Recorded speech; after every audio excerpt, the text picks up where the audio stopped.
Just 6 days ago, these two sides met here in the Challenge Cup quarter-finals and threw all they had into an absorbing match played in difficult conditions. Tonight they meet again, and while the prize has changed, the determination to win will have dimmed not one bit. Friday night Super League is here, and we await the stars of the Wigan Warriors and the Castleford Tigers. But first, it's time for Super League warm-up. Yes, thanks for joining us, and it's warm-up in the company of Barry McDermott and Terry O'Connor for round 16 of Super League, a round that I think will be pivotal in this Super League season. We're going to get straight into it, and the first game up for us is Hull Kingston Rovers against the Warrington Wolves. Major injury problems for the Robins, and they brought Greg Eden back from his loan spell at Salford Red Devils. Michael Wayman is available. He's had his two-match ban overturned, but no Ben Cockayne, no Jordan Cox, and no Kevin Laroyeur. Special night for two young Warrington men, George King and Joe Philbin, who we believe Joe Philbin will start on the bench for the Wolves. What a special night for them. No Michael Monaghan, calf injury sustained in the cup victory over the Bradford Bulls. And Terry, we're going to have a look at the Warrington Wolves as well. And Michael Monaghan may feature in some of your clips because you want to have a look at some of the small efforts, the extra efforts that they make that make a huge difference. Well, when we look at Warrington, we're looking for the exciting play where they throw the ball around, they take the chance and they score some fabulous points, but it's the defence I want to focus on. People are talking about Matty Russell, Chris Hill, Chris Bridge when they get their hands on the ball, but I think that when they get their hands on the ball, it all comes off the back of how hard they work as a team, as a unit, on the last tackle. You've got to make sure, and coaches will talk about kick pressure, you've got to get off the line, you've got to put pressure, you've got to get into the eye line of the man who's going to kick the ball. And they did this on a number of occasions right the way through the game. And normally, Brian, as you know, that some coaches and some teams will have kick chase captains, whether that be the hooker, whether that be the halfbacks or the outside back rowers. They work as a team. If anyone's in front of you, you get off the line and you put pressure on them. And it makes it so much easier. And Matty Russell has been so good because of this. Everyone working very hard, not giving up, making sure that it's going to be a poor kick. So then when Matty Russell catches the ball here, or when he gets hold of the ball, it's in good field position, he picks the ball up, he wins player one. And on the back of that, it gives Chris Hill a chance, it gives Chris Bridge a chance. And in this fixture, Chris Hill made 166 metres, and that comes off the back of how hard they work at the back end of the set to six. Chris Bridge, another player, Brian, they did a phenomenal side. Hull Kingston Rovers will have looked at that. They'll be aware of the effort. Now, they did win, Hull Kingston Rovers, at the Halliwell Jones back in April. Their only away win of the season so far, and they're looking to do the first league double over the Warrington Wolves since season 1984-1985. If they're going to do that, Barry, they're going to have to be very good because those are injuries to key players. They are, and Ben Cockayne's been a revelation, really, since moving back to full-back from the wing where he's probably made his name. Greg Eden coming back from Salford will considerably bolster them up, and I think that when he gets in a familiar changing room, I'm talking about Greg Eden of course, when he gets in a familiar changing room, people's apprehension and nerve about Ben Cockayne not being there might just be dampened a little bit. Well, speaking of changing rooms, Sean Wayne prowling the Wigan Warriors changing room as the boys get ready for this clash against the Castleford Tigers. Defeated in the cup, that will have hurt this club. They were the cup holders, they are the double holders. Now it's the Super League title that's on the line for them. Okay, next game up for us is the Wakefield Trinity Wildcats against the London Broncos. This is a hugely important game at the very bottom of the table. Tony Ray said on Boots and All last week that if London Broncos lose this game, he believes they are done and dusted. They do get to call Will Lovell and Jamie O'Callaghan back into their squad for the Wakefield Trinity Wildcats. Talima Tautai is available. Tim Smith, he's come on loan till the end of the season from the Salford Red Devils back to the Wakefield Trinity Wildcats where he was so successful. And a late change for the Wakefield side is Jared Samet is out, Andy Raleigh comes into their squad. Would you agree with Tony Ray, Terry, that a win for Wakefield Trinity Wildcats tonight will condemn the London Broncos to defeat or to relegation if they aren't already condemned? Yeah, I do, because they haven't won one game in 15, so in the next 12 games, are they going to win at least 6 games? If Wakefield win and Salford lose, Wakefield jump over Salford, and Bradford, well, they're still going to be trying to get those 6 points back. I think it's a huge game for Wakefield and a game that they are well and truly focused on. Well and truly capable of winning it, Barry? Well, we haven't talked about James Webster. Richard Agar moved. His first game in charge. It's his first game in charge. I don't think he'll have tinkered too much. He'll have pretty much left things as they were when Richard Agar was in charge. He worked alongside him, of course. But what he'd done, he'll have put his own philosophies in play. He'll have had a word with key players. And, of course, Tim Smith is back in the Wakefield dressing room. And we got a good idea of the impact a new coach makes when Darryl Powell took over the Castleford Tigers and has got them playing some of the most attractive rugby league in the Super League competition. James Webster, well, he can look at that for inspiration. James Webster, a former halfback who I think it's an exceptional play. You look at James Webster when he did play the game. He liked to get his hands on the ball and throw it around. And Darryl Powell was one of those players himself. And when your new coach comes in, your old pal Danny Orr as well, it gives you the new big impetus. There he is. He's doing a good job as well as assistant absolutely coach. Fantastic, along with Ryan Sheridan. And Darryl Powell's talked about the assistants that he's got there, and they put the structures in place, the youngsters coming through. And Castleford is a brilliant area. I'm sure Barry will agree with me for bringing the young players through. Castleford High School, exceptional every year. We'll jump just back to the Wakefield Trinity Wildcats. London, can they snap a victory here? I don't think they can. You've got a new coach that stepped in. They've had 2 weeks now working under the new coach, and that's why Richard Agar stepped down when he did, to give James Webster the chance to have 2 weeks where he could bond that relationship with the players, get Tim Smith back in, along with Jared Samet. You've got two of the best attacking players. Well, Jared Samet out now, late change. Yeah, but you've got two of the best attacking players in the competition. Tim Smith, when he went to Salford, he didn't have it his own way because there was that many attacking players who wanted hands on the ball. When he goes back to Wakefield, he's the man. Yeah, they seem to know how to handle him at the Wakefield Trinity Wildcats. Next game up for us is at the Select Security Stadium at Widnes. The visitors are Hull FC. Remember, Widnes had that fantastic 7-0 win over in Hull in March. They're looking for the first league double over Hull since season 1991-1992. Liam Watts into the Hull squad, replacing Dean Hadley. Setamata Sa is fit. He had a groin injury, troubling groin. That seems to be over that. Some big names coming back for Widnes. John Clark, Hep Cale, Paddy Flynn and Phil Joseph. Flynn was suspended for 2 matches for a punch-up with Justin Carney, who will feature tonight at the DW Stadium for the Castleford Tigers. Our focus is going to be on Widnes in the build-up to this game. Kevin Brown, many good judges, Barry McDermott says he should have been in Steve McNamara's England squad. He wasn't in his squad. I want to talk about not his performance in the season, the performance of his half-back partners. What have you made of them? I'm looking at the relationship between him and Tom Gilmore, and we were talking before, myself and Terry. Kevin Brown's job and role has been to mentor the young halfbacks coming through the system at Widnes, and I want to take a look at a couple of instances from the Keighley match last week. And Tom Gilmore, he's beginning to understand, first of all, what he's expected to do within the team, but secondly, what he needs and what Kevin Brown needs him to do. You see how he moves Cloughie across. And that inside man just holds the defensive line up, creates the overlap, and it's great execution from Widnes on the night. But this was my favourite try of the night, and we'll highlight Kevin Brown, we'll highlight Tom Gilmore. Look where he is, he's in front of his half-back partner. He'll have very an much understanding. A senior and junior, but an understanding. Absolutely. One will have one role, and very much dictating what's going on, and the support player is by Tom Gilmore. Just checks his run a little bit, knows that if he goes too early, he's offside, judges the bounce to perfection, and as I said, that's the first clip. I said it on Thursday when we were calling the game. Forget about the opposition. To execute that skill, to make sure that the kick is on the money, the timing of the run is on the money, and then judge that bounce. Brilliant. It's a tough task for the Hull FC. We heard from their owner Adam Pearson on Boots and All during the week. He says they're building for the future, but he also accepts that they need to finish this season strongly, finish in the playoffs. They've won 2 out of the last 6 games, Terry. Can you see them overcoming Widnes tonight? Yeah, well, they've only had 6 wins all year, and I look back to the fixture at the beginning of the year when these two sides played. There was only one try that was in it. I think it was 7-0 that went to Widnes' way. Jordan Rankin made a mistake in the first set of 6. Then defensively they were strong.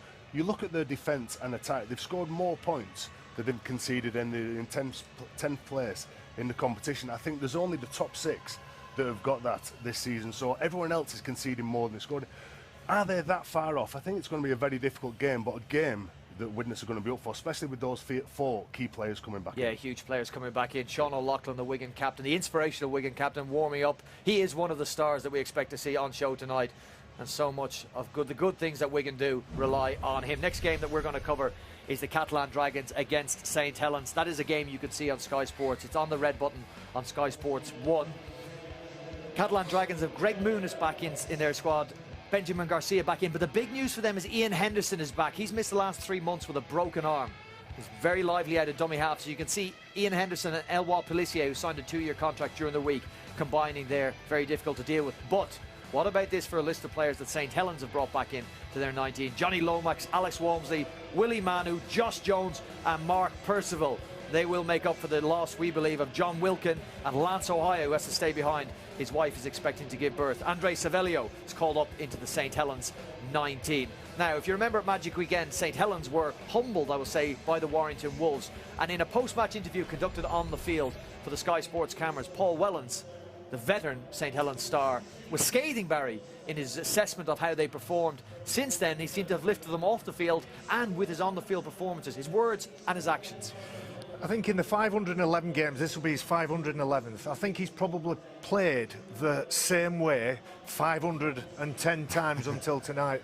He's all about honesty, and it was a very honest appraisal of where his team was, what they needed to do to get to where they want to go, and as you say, his actions speak louder than his words. Just want to bring it up, Tez.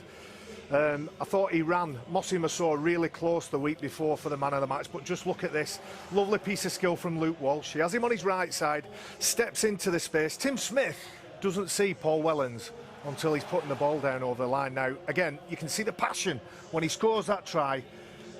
He's as delighted as a youngster. We've highlighted him here. Look at the ethic. Look at what he has to do to get in the frame. Look at him begging for a pass.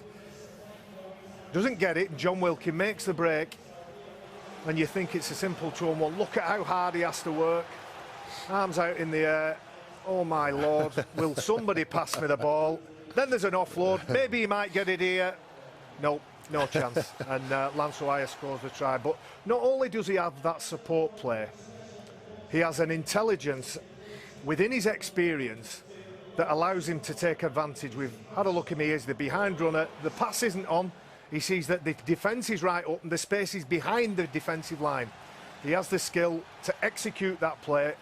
It's a wonderful piece of play that I think, again, the players that play with him at Saints week in, week out know he's capable of stuff like this, and just to round his night up. It's the Paul Wellens highlight show here. It is, but you can't not be impressed. That's why I think that his attitude, his philosophy must be embroidered into the tapestry of St. Helens. My word. Where's he reading this from? What he will know is there's not going to be no Mediterranean cruise, is it, down in Perpignan? No. Catalan Dragons have won 5 home games there. Leeds went there at the start of the year. They defeated Catalan Dragons. This is the sternest test the Dragons will have faced since that Leeds defeat. And in those 5 games, they scored in an average of 39 points. So a firm pitch, and what St. Helens like to do is play on a firm pitch, and they've had success down in the south of France. And when we see Catalan play, and they seem to have got their act together, both away from home, and we know that they're very strong at home. I'm looking forward to the clash between Luke Walsh and Leon Price. Nathan Brown has pinpointed Leon Price, saying how good a form he's in, and he's the person to stop. Big physical set of forwards. I'm sure it's going to be an absolute cracking game. Yeah, Luke Walsh will be influential. Another Luke Dorn getting ready, preparing himself. He was part of that victorious Castleford Tigers side here just 6 days ago in the rain. Better conditions tonight for them. The last game we're going to cover, again, a hugely important fixture. We showed you the bottom of the table. Well, here's the team in 11th, the Salford Red Devils. They've got 9 competition points. They're up against Bradford, 13th, but only 2 competition points because of that 6-point deduction. They are appealing still again the final, what we thought was the final decision. Now, Kevin Locke is still not at the Salford Red Devils, but they have had to let Greg Eden go back to Hull Kingston Rovers. Tim Smith has gone on loan to the Wakefield Trinity Wildcats to make space on the salary cap, we believe, for Kevin Locke. Shannon McPherson released as well. Jay Pitts, he's out for the Bradford Bulls. They have 1 match suspension for a dangerous throw. But that aside, Francis Cummins can call on a very strong side. Stronger side than the last time these two teams met, Terry. Yeah, and he'll probably need that because the last time Salford got a win was in round 8, and it was against Bradford, and also it was Justin Harris's first game in charge, so there was a lot of emotion, and you have that new coach coming into a club and maybe inspiring the players to go out and do something, and the players did that, and we all expect Salford, or we have all expected so much more from Salford, and they were. This is a game that could drag them into that relegation battle. If they get beat in this game, Wakefield jump above them, and they need people like Gareth Hock to rampage onto the ball and come up with players like that. Rangi Chase is a player who has phenomenal talent, and I think that he will flourish now that Tim Smith's not there, because he will be the one who calls for the ball. It will go to him. And all of a sudden, I like the look of this. Look at this, round the back. That is a confident player, but we don't see it too often. And when we look at Salford, we see all the things they do well with the ball. That was a good try that was created from the defence. Hit again, Rangi Chase. What don't you want to see him do? Yeah, what you two wouldn't like I'm to see. telling you now, you don't want him to point you. Manisi Manakafoa all of a sudden starts to back off. And just have a little look. As soon as he sees Rangi Chase coming at him, his footwork is going backwards. You cannot do that. You'd open the gate, Rangi Chase all of a sudden steps off his left foot, too much pace to burn. He is one of the players who sets Super League alight. And if you look at the Bradford forwards, they need to be on the game, because every time he points up, I'm telling you now, Brian, you want to be aware. Now, in recent games, the Bradford Bulls haven't had a whole lot to cheer about, but they did beat the Warrington Wolves, and they did have that significant victory over the Wakefield Trinity Wildcats. We had a good look at them in the Challenge Cup last week. They were defeated by the Warrington Wolves. Barry, do you think they've got enough troops on board now to overcome the Salford Red Devils at Salford? It's extremely hard to gauge where they are emotionally, because Francis Cummins, since, I don't know, probably 18 months ago, when Bradford first started to really discuss whether they really bought into the season, and Francis Cummins needed to mould and shape that group of young men. They're up and down and up and down. I like the look at Nye Levels, and particularly impressed with him in his last game. I know we're all slightly concerned that they perhaps haven't got a recognised fullback, but mark my words, Nye Levels is a great player. Okay, that on Sunday at Salford, that is a game worth getting to if you can. That's all for the warm-up. It leaves us now to looking forward to this Wigan Warriors Castleford Tigers game, a repeat of the Challenge Cup quarter-final where the Tigers progressed into the semi-finals. Now it's 2 Super League points at stake.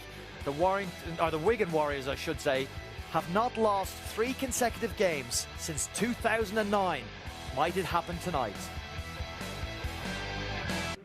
This is Wigan's first home Super League game in nearly 2 months. They have lost here only once in the league this season, that against Huddersfield in the opening game. Castleford will provide a stiff challenge to that record. And there's quite a prize on offer for the Castleford Tigers. Should they win tonight, they will go top of the Super League table, if only temporarily. The Wigan Warriors will be desperate for a win to put some distance between themselves and the Huddersfield Giants. The Wigan Warriors, with that game in hand, they'll make that up next Wednesday against the Widnes Vikings. Have a look at how both sides will line up now. Some changes from the teams that played in the Cup quarter-final on Saturday.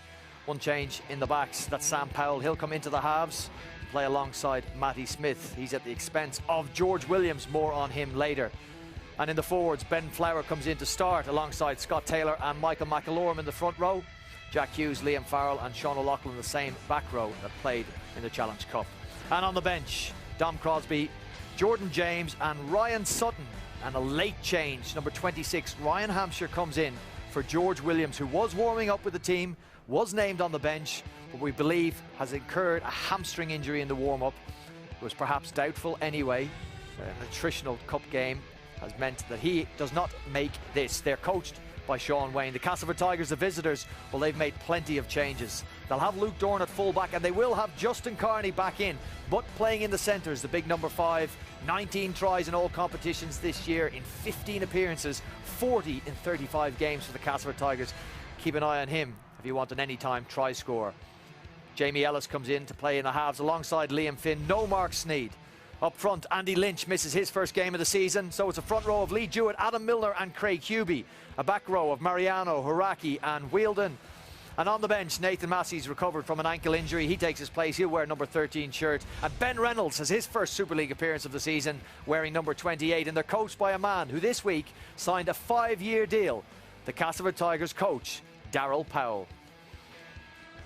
Well, what a job Darryl Powell has done since he's taken over the Castleford Tigers. I'm joined in studio by Steve-O and Phil Clark to preview the game. And Phil, I'm going to start with you and talk about the Castleford Tigers and this exciting brand of rugby they play.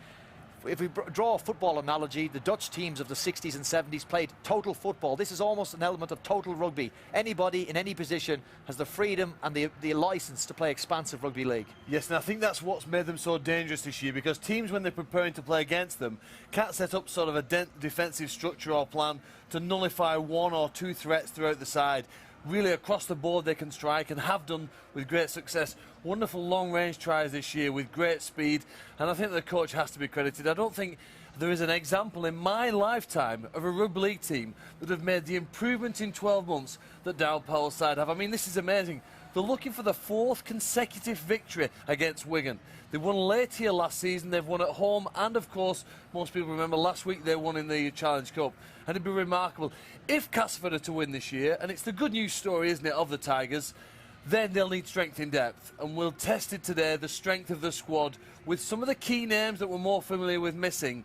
How good can they be here now? A week after the elation and the high of winning in the Cup, can they do it within a week again? And in that Cup victory, they showed us a significant other side to their game as well. They're averaging 9 tries scored in attack this season, Steve-O. They're very good in attack. Defensively, they restricted Wigan to just 1 try. That's the last time that happened was September of last year. The Leeds Rhinos did it. No other team this year has managed to be so good defensively against Wigan. How impressed were you by them? I'm very impressed with the fact, you know, we've waxed lyrical about the fact that Daryl Powell has brought a new dimension. You know, we can't call them classy cats. They were called that many, many years ago.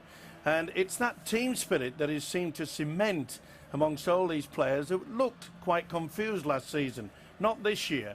But we praised him for that attacking force. But in respect, especially with last week, their defence really had to dig deep. Now, we often talk about, Phil has already mentioned, in the fact that, you know, for a good side to win any trophy, you need the depth. And that means that when people get injured, when some have the slight knock, then you've got to bring people on through. Now, this will be a real test for the Tigers tonight because so many of their star players are going to be missing. They've got to dig deep. And this is the day where I think that Liam Finn will really step up to the mark. He's got to take control out of there. We know he does that for Daryl Powell all the way through this season. He's been doing that, but only in the kicking department. Tonight, he has to do the handling with the ball and be creative. Thanks very much, Steve-O. 2 crucial Super League points available for both of these sides. Time now to go to your commentary team. The lead commentator for tonight is Rod Studd. Thank you, Brian. We know that it's a meteorological myth that lightning cannot strike place in the same place twice. Tonight we're going to see if it will strike in the same spot in a sporting sense, because last weekend Castleford came here in the Challenge Cup and defeated Wigan 16 points to 4 to move within 80 minutes of their first Wembley appearance since 1992. And they've flown in from the other side of the world. That's Cameron Hughes, who works his magic whipping up the crowd at sporting events all over the world, and now doing his trick and doing a turn Super League style. We saw him at Leeds Rhinos last night, and the Warriors fans lapping it up. They're thirsting for revenge tonight, Wigan, after that cup defeat.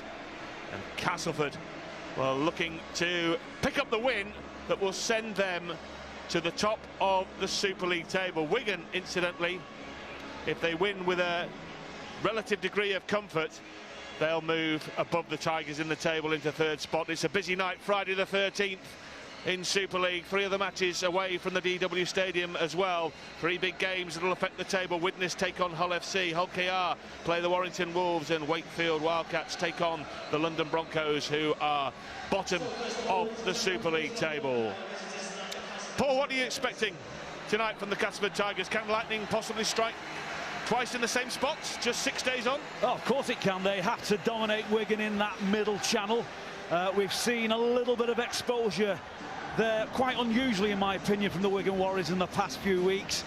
You can't keep managing so many injuries all the time and consistently get away with it. They've done very, very well so far this season to handle that, but at some point you do run out. For me, there's a little bit of an option on that left edge for the Castleford Tigers that Wigan might want to go at, and that's where Justin Carney moves in from the wing position to centre, and he's probably partnered there by Jamie Ellis. So there's a little bit of flux, a little bit of change there for Castleford to manage. So 7 or 8 players missing for both sides. You can only go with what you got, and it's the strength of the squad that really matters at this point of the season. Well, a lot of changes from the personnel that did battle 6 days ago. Castleford coach Daryl Powell, with a new 5-year contract safely tucked away in his back pocket, has made 5 changes to their starting 13, and they are missing some of the big hitters, including their captain Michael Shenton, who loses his ever-present record for the Tigers tonight. Mark Sneed, one of the star turns at halfback this year, is absent also. So is Jake Webster. So is Darryl Clark, one of the go-to guys for the Castleford Tigers. But Wigan have had their problems too. They've had to make some late changes. John Bateman has a groin strain. Gil Dudson has an ear problem, and we also saw George Williams limp off also in the warm-up to replace by Ryan Hampshire. Phil Bentham is our match referee this evening, and in the video refereeing position, Richard Silverwood, assisted by Ian Smith. Michael McAlorum hoping that it'll be a very different set of circumstances tonight for the Wigan Warriors. Jamie Ellis at half-back tonight for the Tigers as they swap that combination around. Liam Finn partners him. No Mark Sneed tonight, as I mentioned, and Jamie Ellis had a short spell, unsuccessful spell up the road at St Helens. Gets this match underway. Our Castleford Tigers going to return to the Super League summit tonight and continue this most improbable of sporting fairy tales, given no chance of doing anything whatsoever bar just about avoid relegation when the season kicked off. Steve-O, they're making a mockery of some of these predictions. Certainly are, and I must say that Daryl Powell would have been extremely pleased with the way that the Tigers, in defence against Wigan in the Challenge Cup last week, they really had to dig deep. Okay, they've got quite a lot of their stars that you've already mentioned will be missing tonight, but they've got to make sure that that defence is solid. They have the return of Justin Carney. Interesting to see now Carney will take the centre position. He's made his name way out into the wing, and that's a good kick. And it's a great chase. Matty Smith's kick, Luke Dawn's collection of the ball. Yeah, Daryl Powell, talking to him yesterday, very keen to point out, look, you're talking a lot about our fantastic attacking play, and we thank you for that, but we're actually top at the table for missed tackles. They've missed fewer tackles this year on average, Castleford, than any other team, and the whistle goes because James Clare didn't hear Phil Bentham call hold, so we'll have another bash at it, another play the ball. Castleford's first real set of 6. It'll be interesting to see how they work it as well. Obviously, they'll try to get as much downfield so they can get the kick away and the chase. That's going to be pretty solid defence from Wigan because they were a little bit woeful in that department. Sean Wayne, their coach, wasn't too impressed with their effort last week. Can they change it? Well, there was a fair amount of chat before that Challenge Cup tie in which Sean Wayne accused Castleford of being overconfident, and some reporting it as Sean Wayne saying that there's been a lack of respect shown by Castleford, but in the end it was Daryl Powell's side who had the last laugh. That kick was touched in flight, collected by Matty Bowen, the veteran Australian fullback. A player who was very impressive last week. Here's the kick just charged down, so the Tigers are onside but can't get there before the Wigan fullback. And I guess one of the areas of improvement for Castleford tonight will be to restrict Wigan when they kick the ball to, because Bowen and both wingers made a lot of ground last week. Here is Bowen linking in Dan Sargentson, muscled to the ground by Kirk Dixon. Great work, one of the try scorers last weekend. Sorry, Rod. Great work by the winger as well. He took a huge gamble, came in on the angle. One thing that you've got to also admire about this Castleford outfit, they have got real good team spirit. They talk to each other all the time. Well, a fast start from Wigan was almost a certainty. That was touched by a Castleford hand and now fumbled into touch by Joe Burgess. Phil Bentham's call. Well, it should be head and feet to Wigan. You can see there that Gibson just got the right fingertips to it. Yeah, you can see the deviation in the ball. So more pressure for the Tigers. Indeed, Steve. Well, this will be another Wigan attacking situation. Ashley Gibson playing on his 4th game of the season for the Tigers tonight. The ex-Leeds and Salford winger. Yet to score in the Super League, but Castleford have got 20 players this season who've scored a Super League try. It's an astonishing record. So many players on the score sheet at some point during a season. Well, hard work and good luck's a powerful combination. Dan Sargentson charging the kick down from Liam Finn, and Wigan getting the ball back from that touch on the flick pass always goes in your favour. Wigan in a very, very strong attacking position.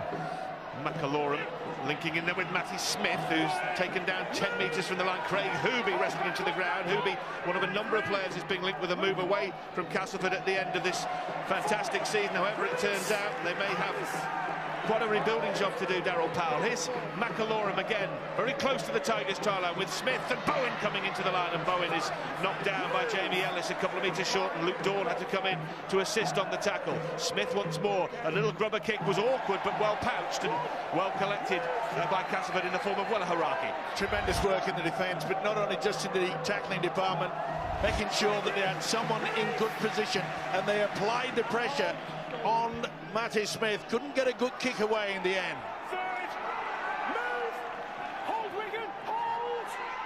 Haraki, who, if you believe the papers, is on his way to Salford. Ellis, and there's playing some total rugby league here from deep inside their own half, and Carney spills the pill. It's picked up by Wigan. Carney back in the side tonight after a 2-match suspension. He missed the cup tie, and Manfredi pounces on the error from Justin Carney. Well, a bit of a high headshot, wasn't he, in the end, but Carney really should have held on to that. He made good ground. It was a good, adventurous play by Castleford. I mean, you don't normally see it with 15 metres from your own line to get the ball out wide. Well, Wigan dominating territorially in the early exchanges.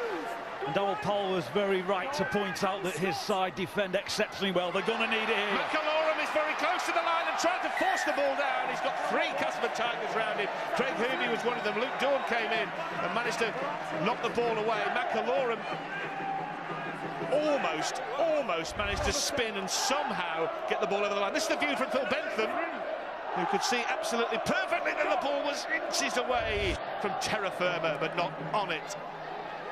It was great work by the prop forward Lee Jewett to come in the end. And another good tackle by Liam Finn. That was Liam Farrell and knocked on by Sean O'Loughlin. The Wigan captain makes the error. Wasn't the best pass, Rod, and to be fair, it was dipping down. Oh, on that second look, no, sorry. There's no excuses. The skipper really should have taken that. I think the reason why Castleford have progressed to the semi-final of the Challenge Cup was because last week their defence on their own try line against Wigan was outstanding. You know, the Warriors had more than twice as many opportunities inside the opposition 20-metre zone, and yet they held Wigan out time after time. They've done it again in the opening minutes, but I don't think they can hope to repeatedly do that here now for 80 minutes again. And they need to get away from their own zone at the moment. Yeah, last week they were outgained in terms of metres made, but stats don't tell you everything, obviously. And Castleford scored 3 tries to Wigan's 1. James Clare got the opener. He keeps his place in the team tonight. Liam Finn, Dawn coming into the line, and Dan Sargentson gets him in a bear hug. Sam Powell comes in to affect the tackle. Latest scores coming in from all over the country, and we'll keep you updated with the other matches that are being played, including the one at Widnes just down the road, where the Vikings have the early edge over Hull FC 6-0. Pretty good kick as well, but good work by Kirk Dixon. Didn't make sure that he contacted while he was in the air. Now then, it is the pressure time for Wigan. Can get meters forward. I say it's been impressive from both sides in the defensive department. They've got that sorted out. That's a big hit. Good offload there by O'Loughlin. Well collected from behind him by Dan Sargentson eventually to almost spin the full 360 to keep hold of the ball there, the former London Broncos man. Powell, Sam Powell, a host of youngsters, in fact almost a veteran at the age of 21. There are so many Wigan youngsters on the pitch, 5 players aged 21 or younger, and Matty Smith dissects the fullback and the winger. Luke Dawn just drops it off to James Clare, and Clare runs straight into Scott Taylor and Michael McAlorum. That was good control from the Castleford Tigers. First time in the 7 or 8 minutes of the game so far. They've actually crossed the halfway line, completed set, reasonable kick, and more importantly, didn't concede a penalty in that strong set in defence. Gives them a chance now to go back, pick up the ball, and reapply some more pressure to the Wigan Warriors. Hold Wigan. We're seeing if Wigan can reverse the form tonight. We've already seen one example of that this season in Cup and League, and Hull KR lost at home to Warrington in the Challenge Cup back in April, and then immediately the week after went to the Halliwell Jones and beat the Warrington Wolves as Castleford get a penalty. Yeah, messing around, had to play the ball. They wanted to get on with it very, very quickly. Didn't release. You could see quite clearly. McAlorum was also at fault. Held on to him there on the bootlace. Going to be so interesting to see how the hooker Adam Milner, and the opportunity to start this game. Of course, one of the stars of Castleford's season this far, and Clark is not out there tonight, but they don't lose too much on Adam Milner. Yeah, Darryl Clark carrying a slight knock, Darryl Powell said, and didn't want to risk him. Similar with Mark Sneed. Liam Finn going back from right to left. Frankie Mariano knocking players off. Terrific stuff from Frankie Mariano, is the remaining ever present in this Castleford Tigers side, with the absence tonight of captain Michael Shenton. Wielden was tackled and played the ball. Here is the human bowling ball, Carney! And Carney, I think, he's got into touch there. His arm has touched the whitewash, but he was threatening to take 3 or 4 Wigan Warriors with him over the try line, but couldn't quite keep in the field of play. Some nice variety from the Tigers here in attack. Earlier they changed the point of attack, and then they tried to get a one-on-one situation with their most powerful player, but Wigan's defence was enough to hold him up short of the try line, just about get him out of play. Justin Carney may not have got the result he was looking for on that play, but goodness me, that'll send some shivers down the spine of Wigan's right edge. He simply pushed Gelling away. I mean, Gelling must be 6'2" and 15, 16 stone, and he just poured him away. That's an area that Castleford have to absolutely exploit tonight. Well, Carney has an astonishing try-scoring record, 19 tries this season in 15 games and 40 all told in 35 games for Castleford Tigers. No wonder they wanted to put him on a 5-year contract. Levels, you Devils at witness, it's 6 apiece against Hull FC. Here we wait for the first points. Good stuff from Wigan, deep inside their own half. Matty Smith, though, is knocked down by Carney, who is penalised by Phil Bentham. Well, it does all the hard work, then gives away a silly penalty. Look at that. Great tackle. Wouldn't allow Matty Smith any opportunity to get up and play a quick play of the ball. Interesting, I made the point, Rod, in regards to Justin Carney playing in the centre. Of course, when he combines with Michael Shenton, they often change. They often interchange. He goes out in the wing, Shenton, and he comes into the centre play. So he knows quite a lot about it, does Carney. That was Anthony Gelling taking it forward. Matty Smith heavily involved in everything Wigan do, as one would expect, and McAlorum likewise. England international hooker, one of 9 players named by Steve McNamara for his train-on squad next week. Wakefield an early lead in a crucial game towards the foot of the table, one that they believe will almost put them safe if they can win. Smith, and the ball is offloaded to Manfredi! Dominic Manfredi is scoring the corner. Wigan spotted an overlap. They got it shifted from left to right, and Manfredi was all alone to coast it in the corner for the opening try. Well, again, you've seen Wigan now use that play to get out of their own half. It was awarded a penalty. They've got lots of players with white shirts running, and it was too many as a wave. Here's a penalty. Carney held Smith down for too long, and that relieved them and put them back into a situation in which they almost repeated it. 2 waves of attack coming too quickly for Castleford to cope with, and the overlap was created. A familiar play for the Wigan fans to enjoy, and one that will give them and Dominic Manfredi the first 4 points of this match. Well, I said that Justin Carney knows a lot about the centre position, but I'm afraid on that occasion he caught himself out. He came on the angle and allowed a huge gap out wide to the celebration of the Wigan fans. But what a finish. But Daryl Powell will have to get the message out to Justin Carney. He can't come way out of the line like that and leave such a wide open space. Well, Manfredi not actually much older than some of the fans we saw jumping about at 20 years of age. That is 7th Super League trial of the season. A couple of those were at Salford, though, on loan. As Justin Carney got in a mix-up, his record playing at Central, Castleford's record with him at Central, is nothing to write home about. 3 matches and 3 horrific defeats. Matty Smith has had a fair amount of stick about his goal kicking this season. Let's see if he can land this one from wide out on the right-hand side. The difficult tariff, the most difficult tariff he could possibly have. And he changed 4 into 6. That is sweetly struck. And Matty Smith does turn 4 into 6, and Wigan lead by half a dozen to nothing. Well, for me, it's not just about Justin Carney defending as a centre as opposed to a winger. It's a completely different skill set. He's also got there in the frame Jamie Ellis, the half-back defending 3 in. So that's 2 changes on an edge, which I think is going to be vulnerable for Castleford tonight if Wigan can get the field position and have sufficient ball to exploit it. So Daryl Powell and his assistant, his right-hand man Danny Orr, looking on. It won't be a panic situation. They're only 6 behind. They've dealt with a lot more difficult situations than that this season and still come out the other side. But they just need to settle things down, Steve-O. Yeah, they certainly do, but they'll be buoyed by the fact that, remember, Justin Carney went very, very close over on that left-hand side, but it was a good build-up by the Wigan attack. You know, it shows that they've still got plenty of confidence. Matty Smith, Sam Powell, they're combining, they're getting the link working.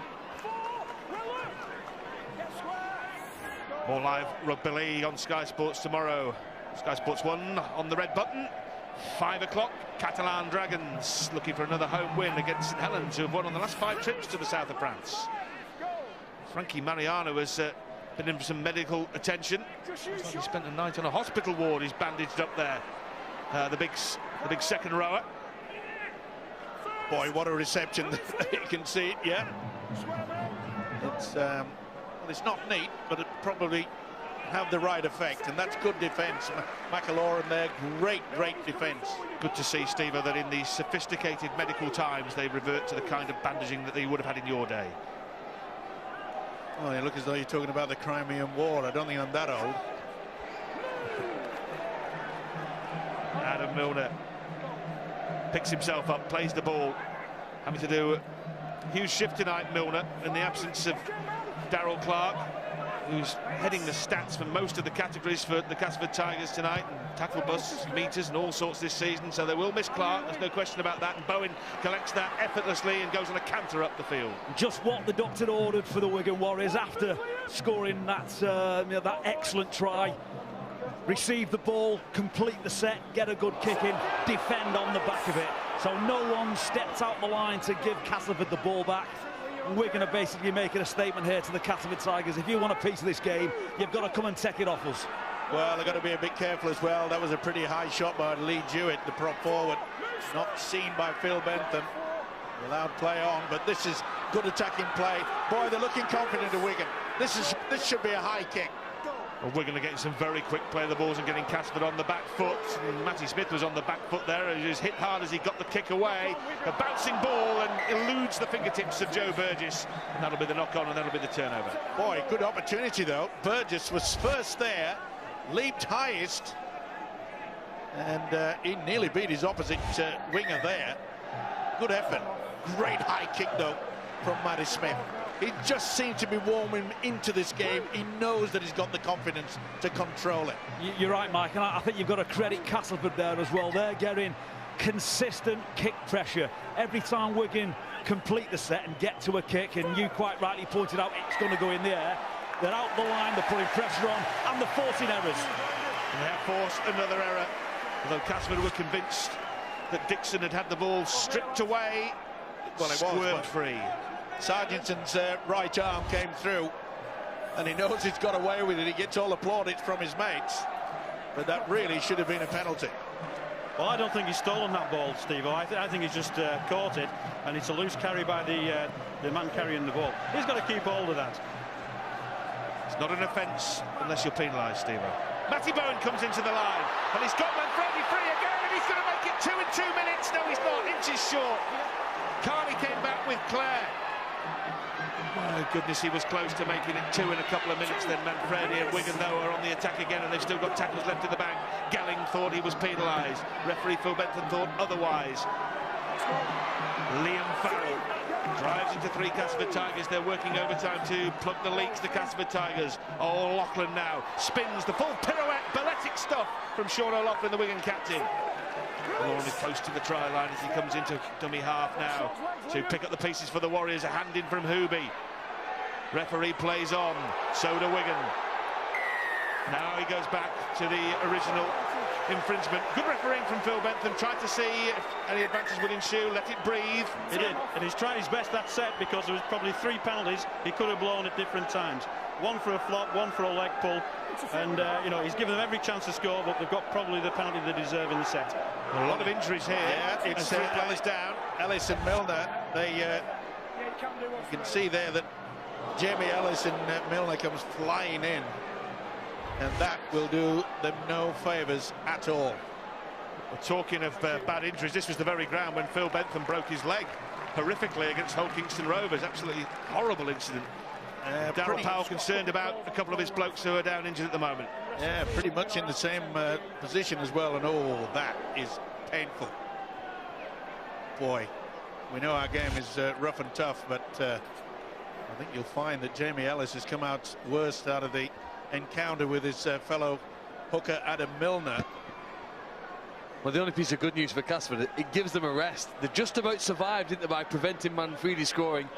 I hope Jamie Ellis is going to be okay in a second when he sits up and the medical team take him off to really assess him. But his team do get a rest here on the line.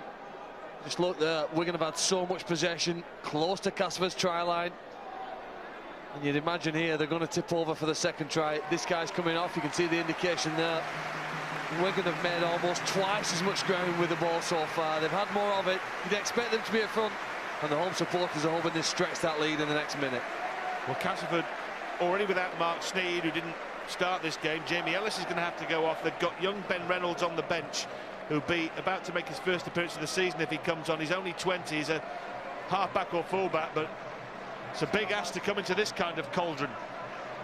It looks to me, Rod, like he's gone to full-back. Probably the best place to introduce a young player in a game as intense as this. And Luke Dawn may go from full-back into the half-back position.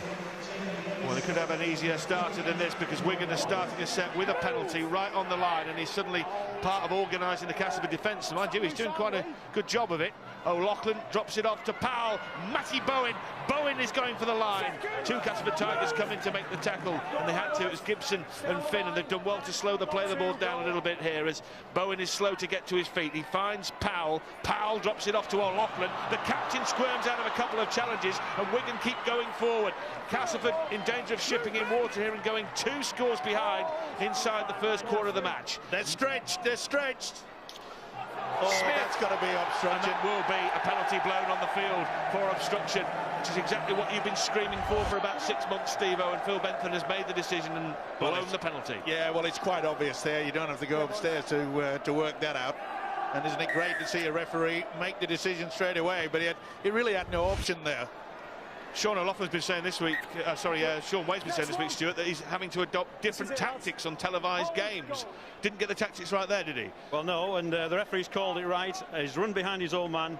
He's got to get rid of that ball before he actually runs around the back of him. He didn't manage to do it. Just saw flicking through there at the foot of your screen that the London Broncos, still seeking their first win of the season, are in front against Wakefield, 6-4 away from home. And nothing for the scoreboard operator to worry about at the KC Lightstream Stadium as Hull KR take on the Warrington Wolves. It's important now the Tigers camp down in this Wigan half. They've got to get their confidence, build it up, and this should help them, though. They're scrambling defence from Wigan. That's pretty good.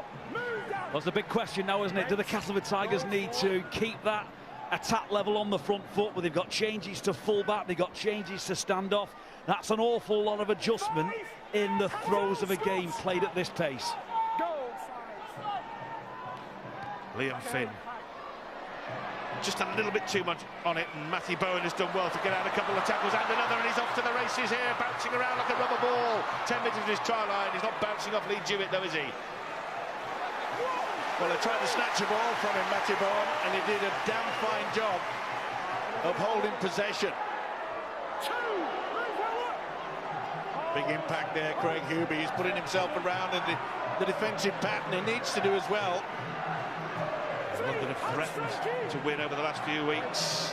Almost got a point in the Magic weekend against the Catalan Dragons, but they lead by 6 points at Wakefield. That could put the cat amongst the pigeons at the foot of the Super League table with 2 to go down, as Matty Smith canes a kick away. He's got a lot of distance on that. It skips off the lush turf, and it's picked up by the substitute fullback Ben Reynolds. But that was smart by Matty Smith.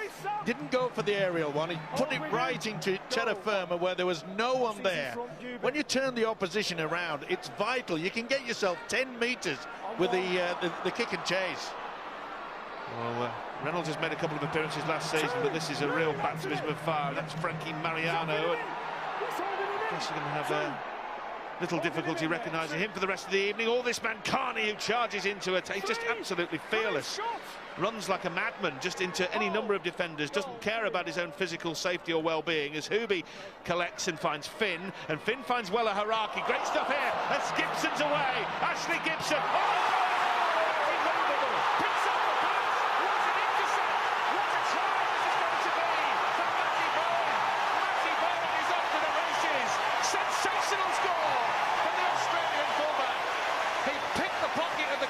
Tigers and ran off with the loot. What a try. Wigan lead by 10. Who would have believed it? The break, it was on. He can't believe it there, Phil Bentham. He's probably not run that fast or that long for quite some time, but Matty Bowen has just poached the intercept. Little wonder when he got close to the goal line of this Castleford outfit, he slowed down, he knew that he had it. No one should think this is a negative on behalf of the Castleford Tigers. This approach from Castleford is absolutely fantastic. put that down purely to the genius of Matty Bowen. His reading, his vision, his understanding of what was in front of him has been crafted. 10 years plus in the NRL, he used every ounce of his experience to come up with an absolute masterstroke. Well, it looked as though Gibson was going to give Liam Finn an easy run underneath the posts. And Bowen said, I may not be as fast as I was several years ago, but I've got the legs to get a vital 4 points. What a turnaround. He's that type of player. He took a huge gamble. Do I save and score, or do I just allow the Castleford Tigers to get back into this game? Matty Bowen is 32 now. It's 10 years since he won his one and only Australian cap. That is his 10th try for the Wigan Warriors. The man who came in to replace the departed Sam Tompkins as Matty Smith strokes over another conversion, and the Warriors now lead by a dozen as they seek to right the wrongs of last weekend against the Tigers. Well, I'd just like to repeat my point about Castleford Tigers and the positive attitude they took into that play. Genius from Matty Bowen to pick up that ball and race away the full length here at Wigan. But I thought Castleford showed great maturity, changes in their halfback, a right smile from Darryl Powell. He knows his charges didn't do too much wrong there. Completion, great break through the line. Unfortunately for Castleford, they came up against Matty Bowen. We were talking yesterday, Darryl Powell and I, and he was saying that, you know, it is a risk to play this total rugby league, this expansive style, because it can go wrong. And it does go wrong sometimes, but they not want in to that keep doing example. it. They made a break, didn't they? It's a 2v1 against a fullback, and I think it's a great lesson from other fullbacks, for other fullbacks here. Too many of them would just make the job easy and sit back and wait, but he decided not to do that. He put pressure on the ball carrier. He rushed his decision, intercepted the ball, and I think that future players who play against Wigan will now be in two minds when they have that 2v1 situation and Bowen stood in front of them. Billy read every flicker, didn't he? Every twitch, every muscle, every eye movement. The study of body language under pressure was remarkable. He made one decision and he got it right. Well, there's Reynolds again, whose first appearance of the season is going to be a learning curve against this high-speed Wigan Warriors attack. And O'Loughlin is in there to make an important tackle with Flower. Well, Wigan are leading by that 12 points to nil, but it's a little bit of a warning for the defensive side as well. The beautiful little offload that put Gibson through that break. As we saw the right smile on Darryl Powell's face, he knew it should have been 6-all. If Wigan do take Castleford to the cleaners tonight and win by 38 points or more, they'd go above them in the table. In fact, Wigan could go top of the table by midweek when they play Widnes. If they win here and then the Saints lose to Catalan Dragons and then Wigan win against Widnes, they could find themselves top of the tree. It's an amazing situation, isn't it? Remember, everyone started saying with Wigan so many injuries, so many youngsters coming in, they'll struggle.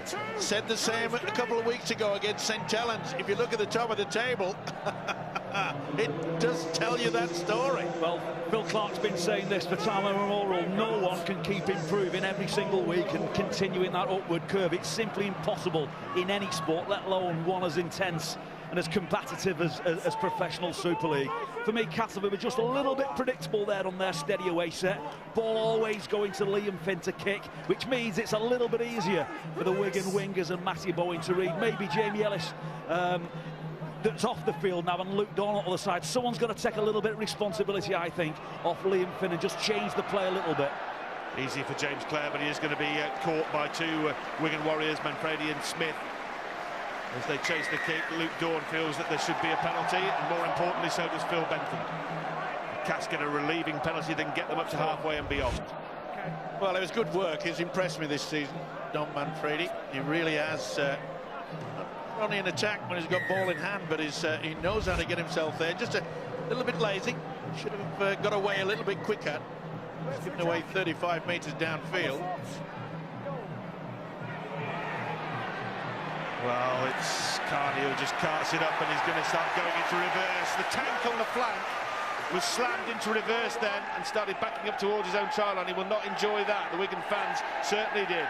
Hooby is now being pummeled backwards as well. So there's some top quality defence on show from the Wigan Warriors, probably still smarting after last weekend when they were dumped out of the cup. And interesting that Castleford's last 3 Challenge Cup wins have come after beating Wigan on the road to Wembley. So very well regarded as something of an omen before their semi-final against the Widnes Vikings. Well, that's 3 collision wins in defence for the Wigan Warriors, and they really are setting about Castleford and showing them that they can dominate games for sufficient periods. Finn, and now Millington, who's off the bench, and Daryl Powell believes he's more or less playing with another half-back, such as his handling ability. Finn prods one forward, not going anywhere near Matty Bowen this time, but plucked out of the air very easily by Joe Burgess, who's cleaned out by Haraki and Gibson. Yeah, and it was a great take under pressure, wasn't it? Nice little teasing kick, though, by Liam Finn. Well, they've tried their option. They just seem to want to get the little high kick into the corner. But this Wigan defence, I must say, they've been extremely disciplined. Wigan up by 12-0. Let's go down to the sidelines and get some injury news from Graham Beecroft. Graham. Yeah, it's just a word about Jamie Ellis, who went off around about 10 minutes ago with that head injury. Blood coming from his head after that collision with his own player. Bowen went off as well. Ellis has been out. He's been on the bench. His head has been strapped up. He looks absolutely fine. Doesn't look as though there is any problem as far as concussion is concerned. But about 2 minutes ago, he went back down the tunnel and hasn't re-emerged. So what the situation is, I'm not quite sure, but I'll check on that at half-time or when he gets back. Thanks, Graham. Interesting to see what's going on with Matty Bowen as well as he leaves the fray, and that's knocked on by Dixon, picked up by Reynolds, but it will be a scrum down and another error from Castleford deep inside their own half. Can't afford to do this. You've got to make sure that you carry that ball. You can see the impact from Farrell was sufficient enough to dislodge it. Well, they're starting to control it. Wigan feeling very, very confident. Why wouldn't you when you get an intercept like that from Bowen, the full-back? Interesting to see whether there is a problem for Bowen. It didn't look as though he was limping when he came off. Mysterious substitution, though, Steve-o, isn't it? Yeah, he was playing out of his skin. Unless it's total exhaustion. Warrington leads 6-0 at Hull KR. Oh, this is going to be a stroll-in for Jordan James. Jordan James has absolutely strolled in for the Wigan Warriors, the 3rd try, and Jordan James, this is 9th club, has made the most of a gaping hole in the Castleford defence. It's an amazing thing how any sport, never mind rugby league, is when it looked as though you were going to get a try to get the equaliser, you get an intercept, it goes the length of the field, and then that's when the errors come in. Psychological blow, never mind the 6 points that it added to it, and that was so easy. That will disappoint the coach, Daryl Powell, because when McAlorum was allowed to run right from the dummy half position, James knew he was going to score. You cannot afford to allow the likes of Michael McAlorum quick play the ball and take advantage like that. I think you could also trace it back to the tackle from Sam Powell. You know, there's only 3 players on the Wigan side made more tackles than him so far. Not only do Wigan have half-backs who can tackle men, but they have them that hit them so hard that the ball's often force free, and that's given them that field position. They've really enjoyed the opening half an hour. You know, last week Wigan made 11 errors in that match. Today they've made just 1 in half an hour. They've really reduced the number of mistakes, and what a difference it's made to the scoreboard. 3 tries already for Wigan, and Freddie, Bowen and James, the first 2 successfully converted by Matty Smith, and the way he struck those over with nonchalance. This should be almost a gimme in the form he appears to be in tonight, and that would make it 18-0. And he sliced it. You put the marker on him there, Rod, that is for sure, but probably his easiest of the night is on his right boot.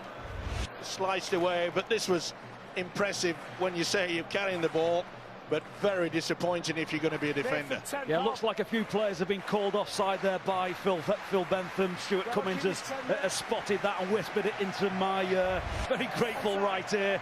That's why the Castleford defenders were just holding back, couldn't commit because they were offside as the ball was played on a very, very quick play of the ball. Well, the sides have already met once this season, and Matty Smith actually thought he'd won that game for Wigan with a late drop goal. The Minderhose jungle, but Castleford scored right on the bell to win 36-31. Luke Dawn scored the try to send the ground into an absolute feeding frenzy. That was the match which everyone suddenly turned around and started taking notice about this 2014 incarnation of the Castleford Tigers. But this is going to need an even more exceptional fight back. Yeah, you're right, Rod. And what they need is field position and also cut down on the error count. And that was obstruction, and he's picked it straight away. But you love it, don't you? Well, I do, because I think he's got it right on this occasion. You see how he utilised it, and he gave himself up. Well, he knew he had to pass the ball quickly, but he just didn't do it quick enough. That's right. Well, they needed some possession, the Tigers. They've had so little of it. And all the action here we see again, the man running behind the man, being obstructed. It's a simple principle. And here's an opportunity, a very rare opportunity. Look, 4 breaks to 1, you'd expect Wigan to be ahead. The defence for both sides has been good, but somehow the Tigers need a strike-back play. Possibly a tide-turning penalty, perhaps, for the Tigers. Gibson eludes Powell. Not the second time, though. It doesn't elude Sargentson also. Dixon is in at dummy half, one of their 3 try scorers last weekend. Liam Finn picks up the ball for the Tigers. Steady run, slow runs, quickening the tempo now is Reynolds. Reynolds finds Carney! Carney's going to score if he can get the ball down, but he can't. He's manhandled out of it and manhandled off the pitch. That was terrific, because Carney looked an odds-on try scorer when he made half a break, got through half a hole. But 3 Wigan Warriors just picked him up and dumped him over the sideline. Well, they did well, didn't they? Now, was he being pulled? Now, isn't that against the law? Well, Manfredi is in that position where he's in a dragging position, which means the referee should identify it and call held. If he carries on after that, that's the penalty. It's not the dragging that's a penalty. You know, that's the position where the referee should be calling held. Well, it's a great example for me there of how to stop Justin Carney. We've already seen that one man can't do it. Two ain't enough. You've got to get 3 in. You've got to push him, drag him, carry him, whatever you need to do. You've got to throw into the mix there to get that big unit over the whitewash. Well, he was within inches there of getting his 20th try of this prolific season for the Castleford Tigers. And that's a second occasion, right in that corner yet again. And I suppose in many ways, even though you could say that Wigan have controlled this first half, I'm sure that Daryl Powell, when he gets into the half break, would just say, hey, listen, it was an intercept. It could have been 6-all. We could have scored 2 tries. OK, their defence was good. They stopped Justin Carney. So it's not as though they've just been obliterated. They've had their opportunities. Well, they're capable of scoring points. And that is going to be a penalty, though, to Wigan, as Sean O'Loughlin is nudged over by Hooby. Castleford, the only team to have scored over 500 points this season. They're capable of posting points. They're not by any manner or means out of this match, but they cannot afford to keep giving away cheap field position like this. Yeah, it looked to me as though Craig Hooby was a little bit tired. I think they've had to get through a lot of work. Positional-wise, Wigan have had it, and possession-wise, they're certainly well in front in that department. Castleford have been going backwards most of this half, to be honest. And they've been struggling to stem the tide, the red and white tide that's been flowing towards their try line virtually since the first minute of the match. That was Jack Hughes who took that ball forward. Matty Smith looking to be expansive here, bringing Liam Farrell on via Sam Powell. Haraki has got his leg wrapped round him. Finn has got his arms wrapped down, and as McAlorum comes in to dictate the traffic. Powell, O'Loughlin offloads, and Burgess scores. Joe Burgess touches down, slick handling. O'Loughlin, the captain, put Joe Burgess in, and Burgess crosses for yet another try. It's his 13th of the season in all competitions. Unlucky for Castleford. It's all about quick hands, and when you've got the confidence, and when you've got a young lad like this, Joe Burgess, scoring the try, he's got plenty of speed, but it was a wonderful little offload by the skipper, Sean O'Loughlin. And Sean Wayne, we got a quick glimpse of him right up here in the back of the stands, and he will be very, very happy with his performance in this first half. Good short line, good dummy runner through, and you could see the winger got sucked in. Burgess just strolled in the end. That's a disappointment for Castleford because they've got sufficient numbers. It's simply a misread on the end. Beautiful fingers there from Sean O'Loughlin. Didn't have a full grip on the ball, just enough just to tip it on. Misread from the winger, had no need to come in, because if he stays out, Sean O'Loughlin's not even got full grip on the ball. No need to come in. Yeah, no combination, no conversation between Kirk Dixon and Ashley Gibson. They both found themselves going towards one man, Sean O'Loughlin, and young Burgess did the rest. And this fella had the extras. Well, he's knocking him over exactly the same percentage he has been all season, 67, which would be low for a Super League goal kicker who'd like to be 80 or more. That'll improve it. That'll make it 3 from 4 tonight for Matty Smith. Missing his regular half-back partner Blake Green tonight through injury, but Green heading back at the end of the season as well, so he'll have to forge a new partnership with Sam Powell, and it seems to be working okay tonight. What I think Sean Wayne will like, even more than Joe Burgess touching down there, is the fact that Wigan are winning collision now on a very consistent basis there. You know, Castleford are not getting 2 or 3 men with square hips and square shoulders and standing in front of the Wigan man who carries the ball. They haven't done in the previous sets. You know, they've got some control there, but he's still spinning and turning and landing on his knees and elbows. It's a relatively quick play of the ball, and if Castleford can stem the tide or attempt to, that's the way they have to do it. Well, Wigan have lost their grip on the Challenge Cup, but they still have the Super League trophy very firmly in their hands and tucked away, locked away here at the DW Stadium, and they look to retain it this year. Always tough to retain, but they've won it twice in the last few years, and that's a beauty. That is an absolute gem of a kick from Matty Smith. Picture perfect kick for a 40-20. Yep. He's in top form. He's Matty Smith, that is for sure, and he's about a metre well inside. That is amazing. Look at that. You just turn defence into attack automatically. We saw some superb kicking dexterity from Danny Brough last night with 40-20, Steve, but that was just as good from Matty Smith. Yeah, and I think it's one of the best laws that we've brought into the game, isn't it? You know, it's a lot of people that say just because it comes from Australia we should take it up, but I think it's added so much to our game, as we can see now, and it looks like Wigan will score again. They may well do. That's a high tackle which has gone unpunished and was inadequate, didn't stop the man either. Sargentson showing the dancing feet that made him such an attractive proposition to the Wigan Warriors when he was playing for the London Broncos. Sean O'Loughlin, who's really having an impact here with ball in hand. Jordan James has already scored once and was looking to double up within a yard or two. Wella Haraki made the important tackle. McAlorum in possession. Now Sam Powell as they move from left to right. Matty Smith. Gelling squirms free.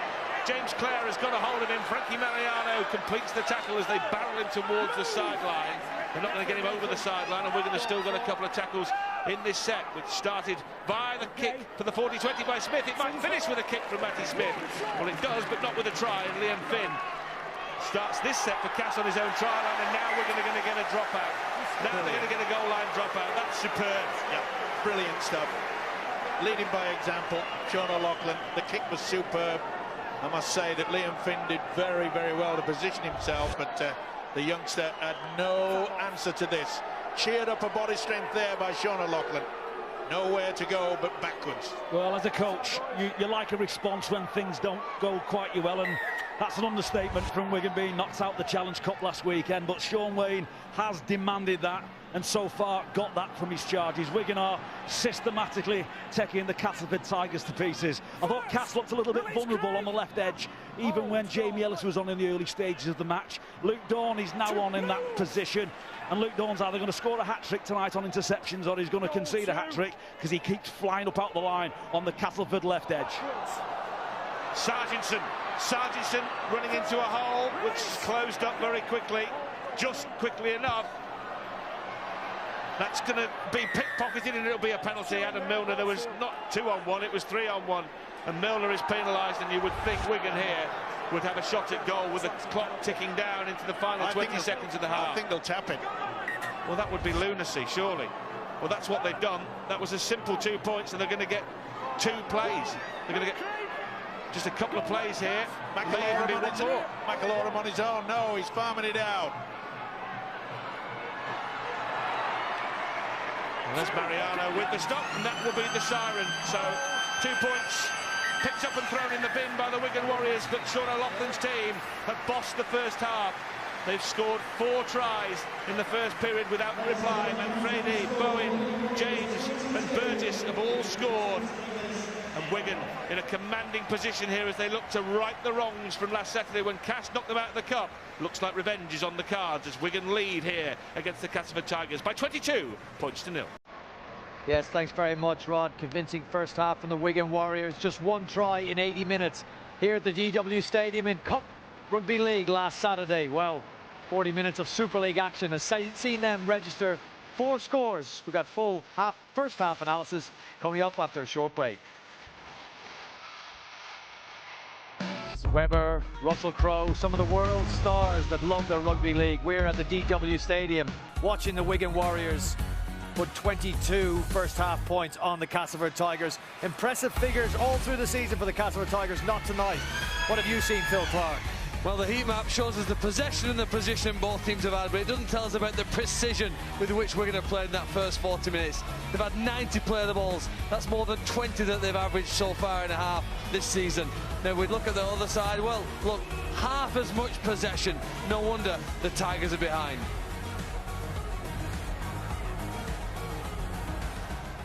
Wigan 22-0 in front. The highlights of the first half. That try-saving try by Matty Bowen. And the 13th try of the season on Friday the 13th for Joe Burgess. Castleford going to score at least 4 times in this second half to turn this around. Pretty difficult, and I'm sure that Daryl Powell will be hoping that it's a little bit of pride that they play for in the second stanza. But you just got the impression, didn't you, when you get Matty Bowen, when it looked as though he was going to concede the try, made the impact by intercepting, going the length of the field and scored a try. I looked at the Castleford players, and boy, the shoulders drop, the heads drop, and it's going to be a difficult road for them to get back into this game. But they've shown so much pride and determination this season. You never know in rugby league. Castleford are missing a number of big hitters like Clark and Shenton, but Wigan, don't forget, are missing their fair share as well, as Luke Dawn throws an audacious round the back pass. Now you see it, now you don't. Last tackle. Well, I saw it. It looked as though it went forward, but they've got away with it. That's magic. And that takes a wicked left-hand bounce as far as Castleford are concerned. A right-hand bounce for Hampshire, who just watched it go into touch, and Wigan will get the head and feed. Yeah, a lot of pressure applied to the fullback Luke Dawn, who of course has had to step up to the plate. Jamie Ellis injured.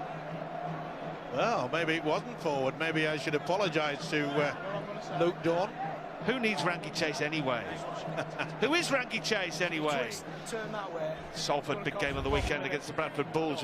Tonight, Wakefield losing at home to London, and that could shake things up at the bottom of the Super League table. Well, I know Rangy Chase, but I'm not so sure I know this other fellow, Rangy Chase, anyway. Well, that's pretty solid defence, and that's where they got to really up the tempo. But giving away too many penalties and coming up with too many errors allowed this Wigan side to take control. But boy, hasn't Wigan shown a lot more enthusiasm this game than they did last week. Well, they have. News reaching us that Wakefield's been hit by torrential rain. They've had to evacuate one of the terraces, and the game continues though. Wakefield could do with it being called off, I should think. But the Broncos looking at their first win of the Super League season. That would be a good place to start. McAlorum finds Powell. That spins through a couple of hands accidentally and is picked up by Burgess, who's being manhandled backwards by Dixon. The cry of held is called by Phil Bentham. Well, that was good defence in pushing them back, but they're having problems. Look at that. Some are coming up, others are hanging back. It looks as though that they're even running out of steam, and that was not confident. It went backwards, and that was fortunate. Lucky break for Ben Reynolds. Kind of break you need as a young man playing your first game of the season at the home of the Super League champions. Yeah, just didn't get the arms up, did he? But here's the big man. But they've done a good job of him, haven't they? They really have. Anthony Gellin has done a fine job in defence on the big fella. James Clare, they went too high this time, offloads, went backwards, says Bentham, back to one, it came off a Wigan hand. Carney ships it on, Massey runs into Farrell, McAlorum fancies a piece of the action, so Castleford now with an opportunity to launch the first faltering steps of a comeback here. 22-0 behind at half-time, looking to finally get something in the points column. Milner goes into dummy half, and they've got another 4 tackles from here. Millington finds Hooby just ships it on. The Tigers, I think, have decided at half-time they're not going to go down with a whimper. If at all they do go down, they're pushing the luck, flick passes, no catches on bombs, looking to offload the ball and keep it alive at every given opportunity. Well, that definitely appeared to go forward, and everyone stopped. Liam Finn looked to the referee and said, "Are you going to blow the whistle?" He said, "No, carry on." Well, didn't it hit a Wigan player as well? Well, that's confusing. Milner. Luke Dawn. Luke Dawn steps inside, flings the pass wildly out the back door to Massey. Massey finds Reynolds. Reynolds is looking for some kind of support. It comes in the end from Ashley Gibson. Gibson prods one forward, and Wigan will mop up. Joe Burgess will claim that. Well, it's not a bad position to turn a ball over. I'm not quite sure Castleford had planned that in the week's training. There are so many flick passes, so many movements of a ball to get a set completed with a kick on the end of it. But however they've got there, they have Wigan in a very difficult position. If Cass want to get a foothold in this game, and it is still doable at 21, 22, 23 points, you can make comebacks of that nature. It would be absolutely remarkable. You've got to keep the opposition in this field position and defend with a little bit more vigour than the Tigers did in the first half. Well, let's go downstairs to Graham Beecroft and get the half-time news, as Anthony Gelling needs to take a little bit of a breather. Graham. Yes, thank you very much indeed. Two simple messages from each of the coaches. As far as Wigan are concerned, more of the same. That's what the Wigan coach Sean Wayne wants. And from Daryl Powell's perspective, he said simply, we just want to win the second half. That's what we've got to do with the second half. On the injury front, Matty Bowen will not be back for Wigan. He's got a hamstring injury, so he won't be back in this game. Jamie Ellis, though, and Adam Milner, better news after that clash of heads that they have. They're both okay. Thanks, Graham. Well, Matty Bowen has left the big crowd at the DW Stadium with some wonderful memories from his performance tonight. That incredible interception try in the first half, but we will not see him tonight, and who knows for how many weeks Wigan will be missing their Australian import. Well, there are many ways to clear your own quarter. Hadn't quite seen that one coming. Genius kick from John O'Loughlin. Farrell is going to coast in. Easy for Liam Farrell. He scored here last week in the cup tie. That was scant consolation for Wigan. This one is going to put them further clear. It makes it 26-0. Yeah, wonderful long pass, and for once, for several weeks actually, we find that Liam Farrell running a little bit wider. I think the big problems that Sean Wayne has had, having to bring the young forwards in. This is the penalty. Manfredi was deemed to be taken out, and you could see quite clearly that it was taken while he was in the air. And from that position, look at that beautiful pass. He came at the right moment. As I mentioned, Sean Wayne has had to utilise this fella, Liam Farrell, more as a prop forward to get through some work, where it really is outstanding running wide, out in that centre position, and he is being rewarded by a wonderful try. What about the pass from Sam Powell? You know, it's not the first one. Very often there's that many players moving around so quickly, you miss sometimes the key players involved, but I thought putting on a pass like that with that precision was a great play from Powell, and it's given them the first 4 points. You know, the last time Wigan, perhaps disappointed as they were in the Challenge Cup from last week, was back in 1998 when Sheffield Eagles beat them at Wembley. The week later, Wigan played the Sheffield Eagles in a league fixture and won 36 points to 6. And I just get the feeling that Wigan's determination in the first half was such that this was going to be another comprehensive home victory. Do you think, in amongst all the positives, in the back of Sean Wayne's mind will be, why didn't they do it last week? I think there is a massive disappointment, isn't there? And there's no, I think you could sense that even the crowd here, although they're happy with all the points they've seen, they're still disappointed that they weren't good enough to beat Castleford with their best side when it really mattered in a big game. Furrowed brows of Messrs Orr and Powell up on the gantry watching on as their team now trails 28-0. There's that big shift. Liam Farrell picks a beautiful one off a sublime pass, but for me, I still haven't got over the chip kick on exit, where the Sean O'Loughlin mastered, and fortune does favour the brave, certainly in rugby league, doesn't it? That was a brave play, and Manfredi got in the air and came down with the spoils, the penalty which set up the field position. And then culminated in Liam Farrell's 10th try of the season in all competitions, still only 23 years old. and with, well, a decade ahead of him at the top level, quite possibly, Liam Farrell, devastating running in that left centre channel, and now Wigan looking to really rub it in against the Castleford Tigers, who haven't lost a game this season by more than 8 points. So this is by far and away the biggest beating they've taken in Super League 19. Yeah, you can feel the confidence oozing through the bodies of these Wigan players, and I must say the architect has been so far has been Matty Smith. He really, not only with the conversions, his ability to just keep things going, his kicking in field play, though that's not the best, right down the throat, but look at the chase. Oh, big impact. Well, he'll learn with this fella. Well, he's got away with that big style because he offloaded the ball, it got spilled again by Finn, and somehow, some way, it ended up back in the hands of Ben Reynolds, having gone backwards twice. Well, if Castleford get beat by that record margin this season, it comes on the back of that brilliant performance last week in the Challenge Cup, and you know, you can't simply put that much power and pace and emotion into a game. You've lost players. These 7 or 8 Castleford Tigers players sat in the stand just like the Wigan Warriors, but I think Castleford are missing them more than Wigan are tonight. Well, Wigan, great tackle from Matty Smith. I'm a heaping praise on his a wonderful play with ball in hand, but that was a wonderful, wonderful tackle. Got to give Castleford their credit. They tried to pick him out. You know, he's often classified as not the best defender, but he's been involved. That's not a bad power trip, but it's just taking the tip to the left.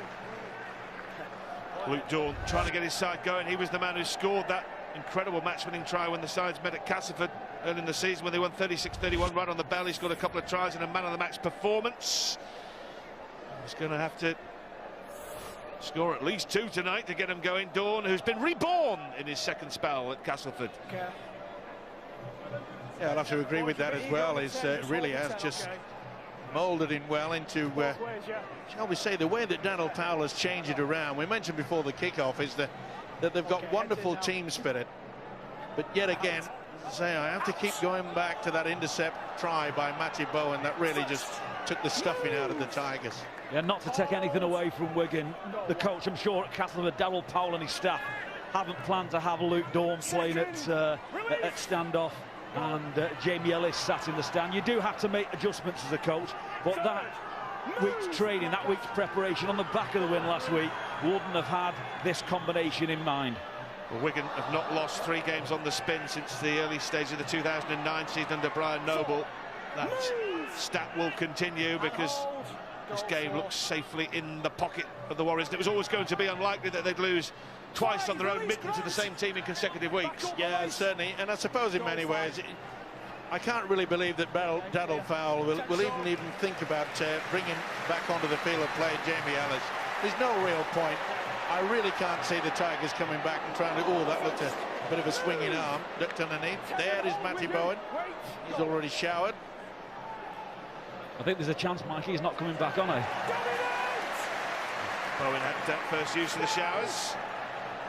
And the question is, how bad is that hamstring and how many matches may Matty Bowen miss? Very wise precaution to remove him by Sean Wayne. He's got enough on his plate in terms of injuries. Blake Green missing, Charnley, Goulding, Thornley, Pettiborn. The list goes on, but it has meant that he's pulling a lot of young players. 5 players, 21 or younger on the field tonight for Wigan. And he's not frightened to do that, and that's the one thing that I respect about Sean Wayne. I suppose in many ways, Daniel Powell may have had his thoughts towards the semi-final of the Challenge Cup, especially with the fact that there was just a few tweaks with a lot of his players that weren't available tonight, and maybe he didn't want to take a gamble with them. And that's why I don't think he should take a gamble in bringing Jamie Ellis back onto the field of play. This boy Ryan Hampshire, he's got his chance tonight. Wasn't even in the 17 Hampshire until an injury in the warm-up to George Williams. Has now got a really major chance with Bowen going off and slotting into the fullback role, and he really can play, Hampshire. He can, he really will be amazing. And that'll be a tough decision, I suppose, Wigan have to make, whether to give Bowen another season and allow him to play next year, or to give the opportunity to Ryan Hampshire as the incumbent, I suppose, as the first pick after Bowen in that fullback slot. He can also kick goals, which might be some element that helps him to get into the side. I think he kicked 8 from 9 so far in the first team this year. Matty Smith to Sam Powell, to O'Loughlin. Wigan shifting it from right to left and allowing Sargentson to come onto the ball at some pace, the former London Bronco. O'Loughlin again, and now Matty Smith handling the football, putting up a high kick that's into no man's land and caused a lot of confusion in the Castleford defence until James Clare plucked it out of the air. And he took it well under a lot of pressure as well. Again, a fine drink. Just shows you the inexperience there of Ben Reynolds. There was no real call. Release! But the youngsters have to learn, as we've seen over the past few weeks, the way that, you know, Sean Wayne has thrown. You mentioned, Rod, the fact that he's had no option but to bring these youngsters through. They've stepped up to the plate, and he will learn, will Ben Reynolds. Sometimes you've got to learn the hard way. Well, Super League full-time is coming up on Monday evening at 7 p.m. Sky Sports 2 with all the tries from this round of Super League. And then, well, who knows how you would describe that, as I joust verbally with Michael Stevenson and guests, including Chris Irvin and Neil Barraclough, on the talking issues of the last 7 days in Super League. Don't worry about that, Rod. I'd love to get you off that horse. Kicking to touch or close to the touchline anyway, and that bounced on the line, I think, and yes, it did. It just bounced on the line as Luke Dawn prodded it forward. And that could be the first kick, I think, that Liam Finn hasn't done tonight for the Castleford Tigers. I wanted Jamie Ellis to do a little bit more before he got injured, and certainly Luke Dawn do some more when he moved from full-back to that half-back, that standoff position. Now, you can't just keep going at Wigan with the same thing over and over again and expecting a different result. That'd be utter madness. Luke Dawn, very, very experienced and stood up there. Someone had to come up with a play, and he had to get his team to the other end of the field. Jamie Ellis back out there for the Castleford Tigers. Let's try and do it. Yeah, let's try and solve Evo shrugs his shoulders in despair. I can't see any point. I mean, okay, if he's got the...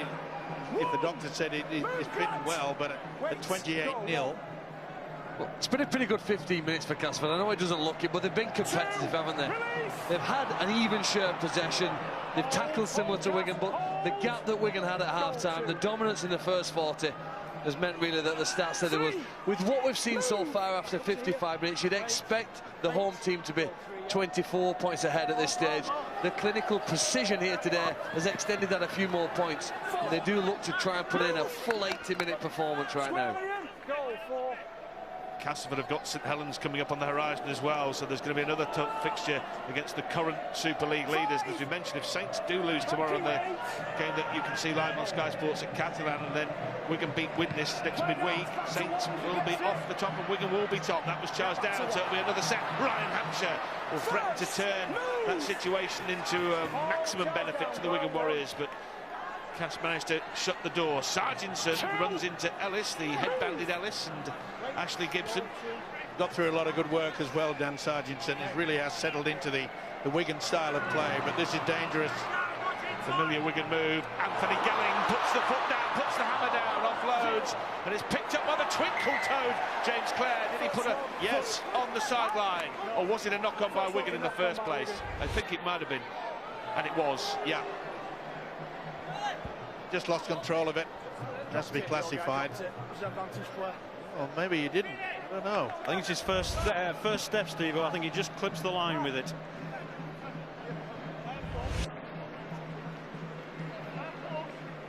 That one there. My goodness, that was marginal. Superb eyesight from the touch judge, Stuart. Only needs to touch a blade of grass, that's all. A blade of grass with white on. Never doubt it. There's the referee. An angle shows perhaps he didn't. Well, it did according to the touch judge, which is what's happened. I mean, trying to judge that in running at full speed. Good luck with that project. Here's Luke Dawn, who's having an increasing influence in terms of having ball in hand, but he hasn't been able to quite get Castleford over the try line yet. Punch flow has stemmed, obviously, and I think you credit Castleford for that, as opposed to taking away anything away from the Wigan Warriors. They stepped up defensively. I was just about to say they've been a little bit more careful with the ball as that one went behind Justin Carney, but they have retained possession. Goodness me, he's very, very difficult to stop, isn't he? Always 2 or 3 bodies in, which means someone's got to reset in the line. Always lose a little bit of energy. Dom Crosby now flying back just to get into that position and doesn't quite get back. There he is now getting back into the tackles. So that's where Castleford can just get 25 minutes from this game. You know, the first period wasn't going their way whatsoever, but they found a way of getting back in. Dawn has flung out another out the back door pass. This time it's been collected by Anthony Gelling. Castleford are trying everything. They're trying everything from the box of tricks, and some that they didn't even know were in the box, but they still can't fashion a try that will at least give them something to go home with. And you've got to give him credit for that, you know, especially, and I agree, the way that Luke Dawn has had to take up the position into the half-backs, it really has made a lot of difference in the second half. But again, this Wigan defence, they really are working hard. It's difficult to get through it. Like, I'd be happy as the Castleford coach just to get 20 minutes of defence. Bursting through, sorry Paul, Jack Hughes has gone through, and he's still going, and he's run straight into Clare and stripped the ball. Matty Smith comes in, Clare picks it up. Referee got a call to make of who knocked it on, and it will be a Wigan scrum. Said the ball was reefed out in the forward direction by Castleford, but that was a good result for Cass, judging where the way Hughes was rampaging through. Well, he found a massive hole in the Castleford line, and it took something a little bit different from the from Clare on the wing. He just got his hands involved.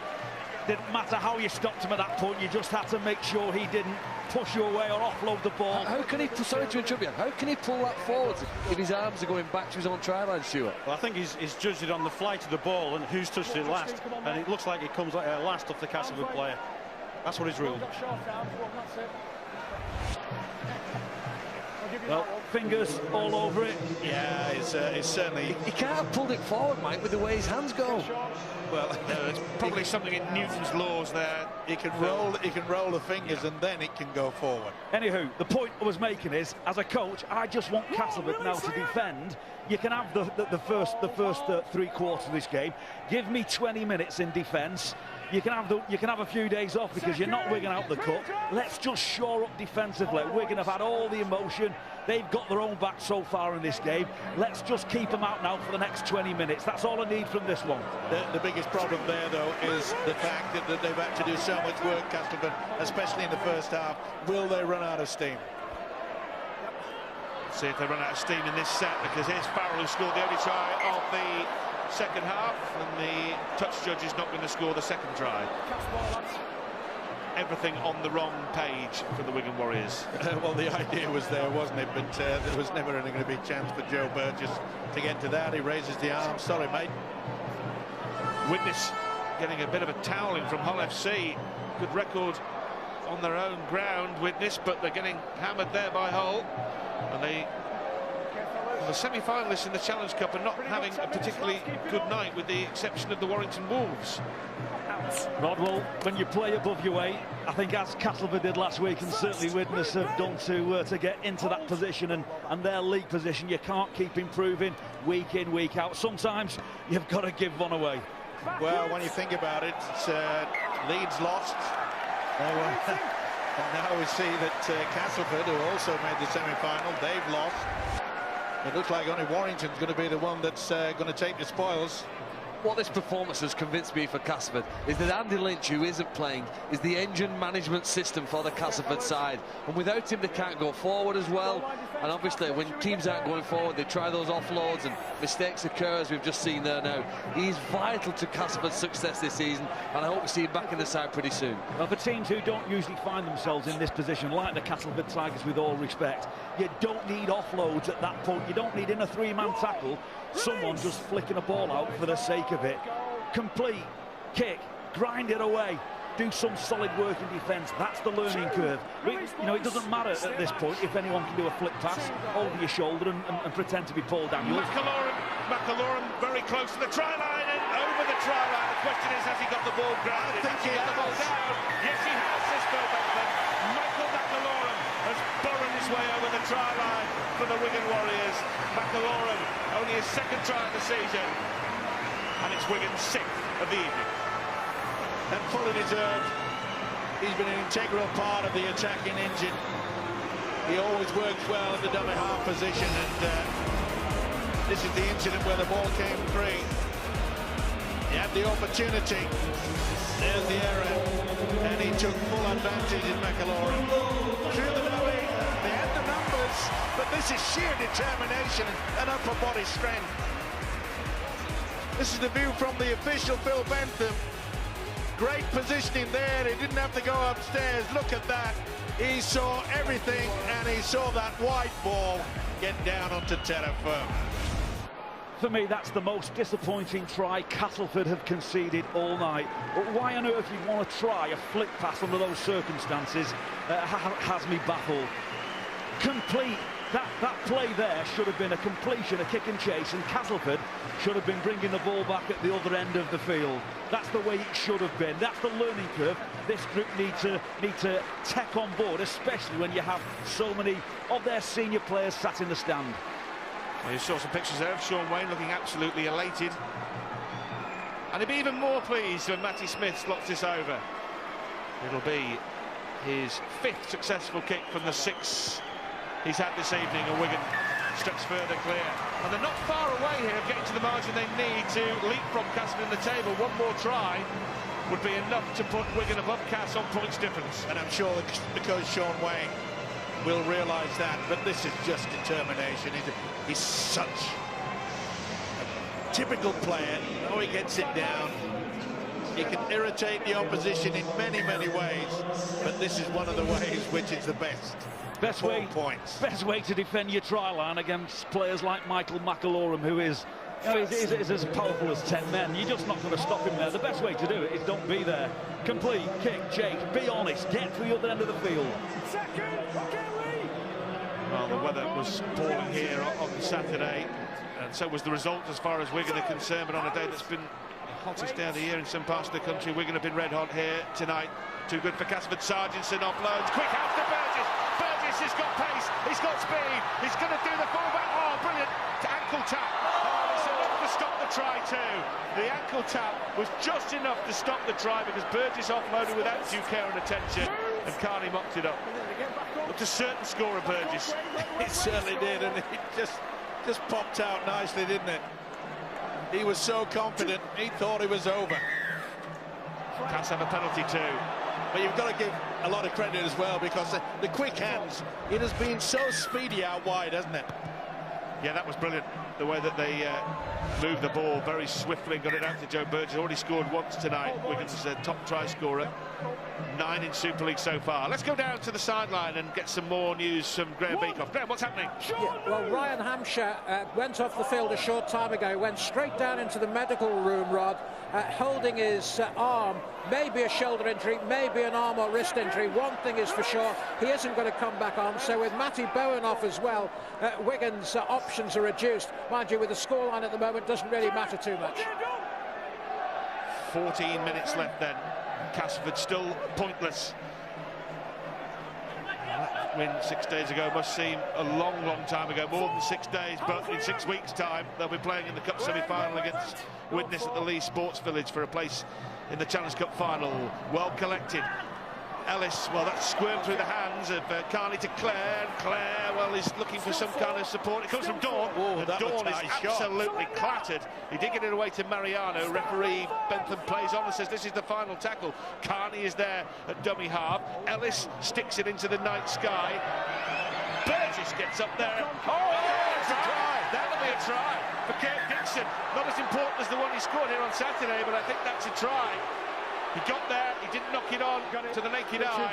Referee Bentham wants to have a look with the assistance of the video referee, Stuart, but it looked okay to the naked eye. Well, the call came from the side from Clint Sharrett to check whether it was a knock-on into the Wigan player as he tried to collect the ball. Obviously, first of all, checking they're onside. They're all fine there, so it's onto the catch now. Certainly had plenty of time to get underneath it. Now, does he knock it onto the Wigan player, or does the ball come clear and he regains possession?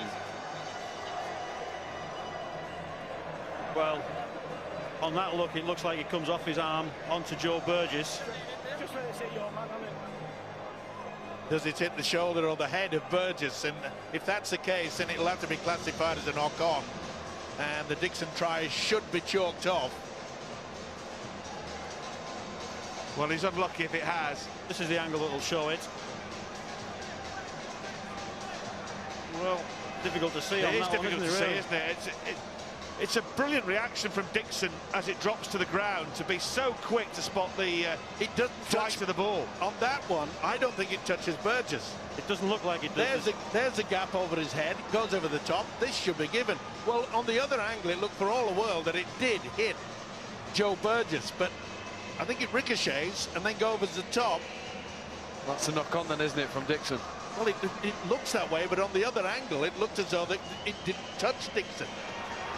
Looks like they're going to turn it down, though. Yeah. What would have been a try for the 4th successive meeting against the Wigan Warriors. Tremendous record against Wigan, but Dixon's dexterity goes unrewarded. That certainly looks like it hits Joe Burgess on that angle. But on this one, perhaps not. It's a knock on, isn't it? Great angle, slowed down off his left hand. Well, basic physics dictates something stopped the ball. It was either Kirk Dixon's on a strong wind, double touch of the ball, or it's bounced off the winger's head, and something looked like that it connected with the head and bounced back.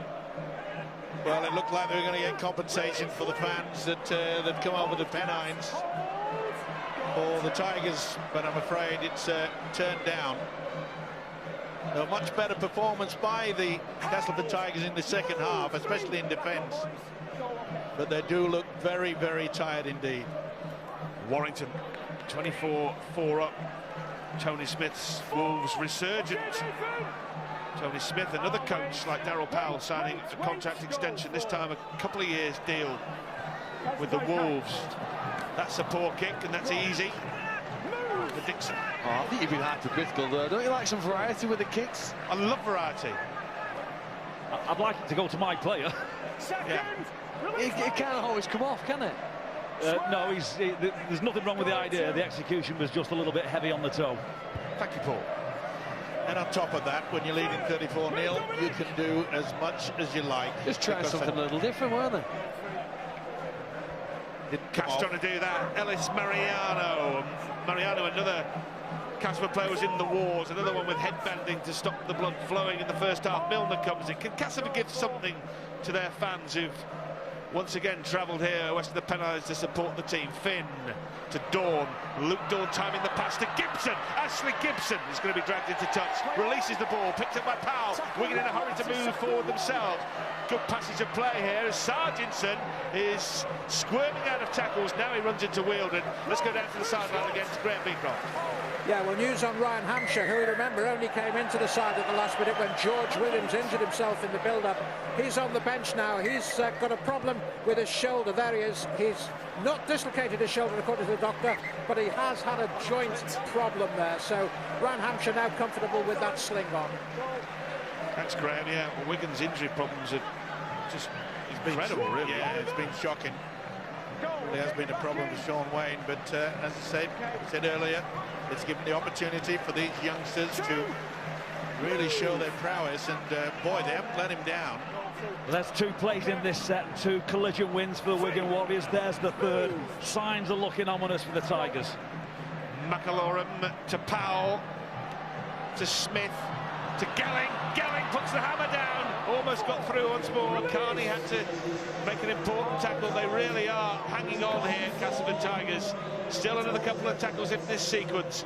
Little drop-off pass from Matty Smith to Taylor. Scott Taylor, recalled to the side tonight, didn't play in that Challenge Cup defeat. Gets to within 5 metres. Smith is going to hang one up to the left wing, looking for the lanky Burgess, and he's plucked it out of the air. Joe Burgess has plucked it out of the grasp of Kirk Dixon. At the other end, Dixon tried to pick Burgess's pocket, and it was chalked off, and Wigan get entirely different result, and Burgess gets another one. His 10th of the season in the Super League. And what a tremendous day for this Matty Smith. Beautiful weighted kick. He just teased this Castleford Tiger outfit throughout this entire game, when you've got to give a lovely pat in the back for this fella. Joe Burgess making a real name for himself. Calculated kick, calculated jump, finish it off. Fantastic. Well, the irony in professional sport isn't funny at all, is it? Especially if you're a Castleford Tigers fan on that occasion. other end of the field a few moments ago. Dixon couldn't get complete grip on the ball and come down from a fantastic jump with possession and score the try. And young Burgess shows him how to do it only a couple of minutes later. Fantastic kick in the air simultaneously. The difference is he came down with the ball. And isn't it wonderful to see so many youngsters, courtesy of course by this man Sean Wayne, to bordering on ecstasy there, look. Yeah, well, half a grin, and that I suppose is pretty close to what you're trying to say, Rob. Well, the Castleford fans, it is one of the most passionate grounds when they're playing at home, and they've travelled here, and they're not keeping quiet. The Wigan fans lapping it up too, creating a very good atmosphere here, despite the one-sided nature of the scoreline. And Wigan have got to the margin they need to leapfrog Cass in the table.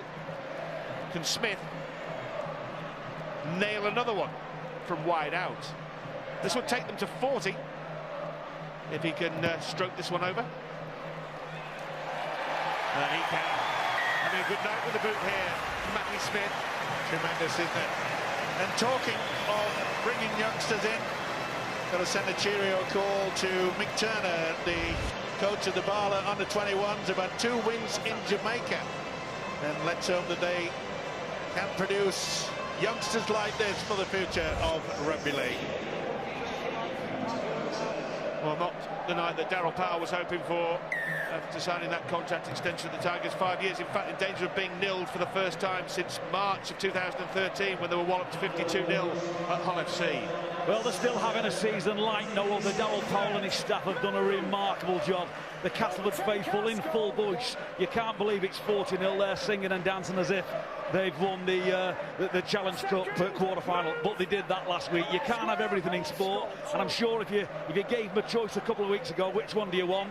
The Tigers fans and the Tigers players, everyone in Castleford would have took the Challenge Cup win. On the Challenge Cup theme and Challenge Cup winning theme, Wigan's last nilling of an opponent was the Challenge Cup final. Those horrific conditions against Hull FC last August.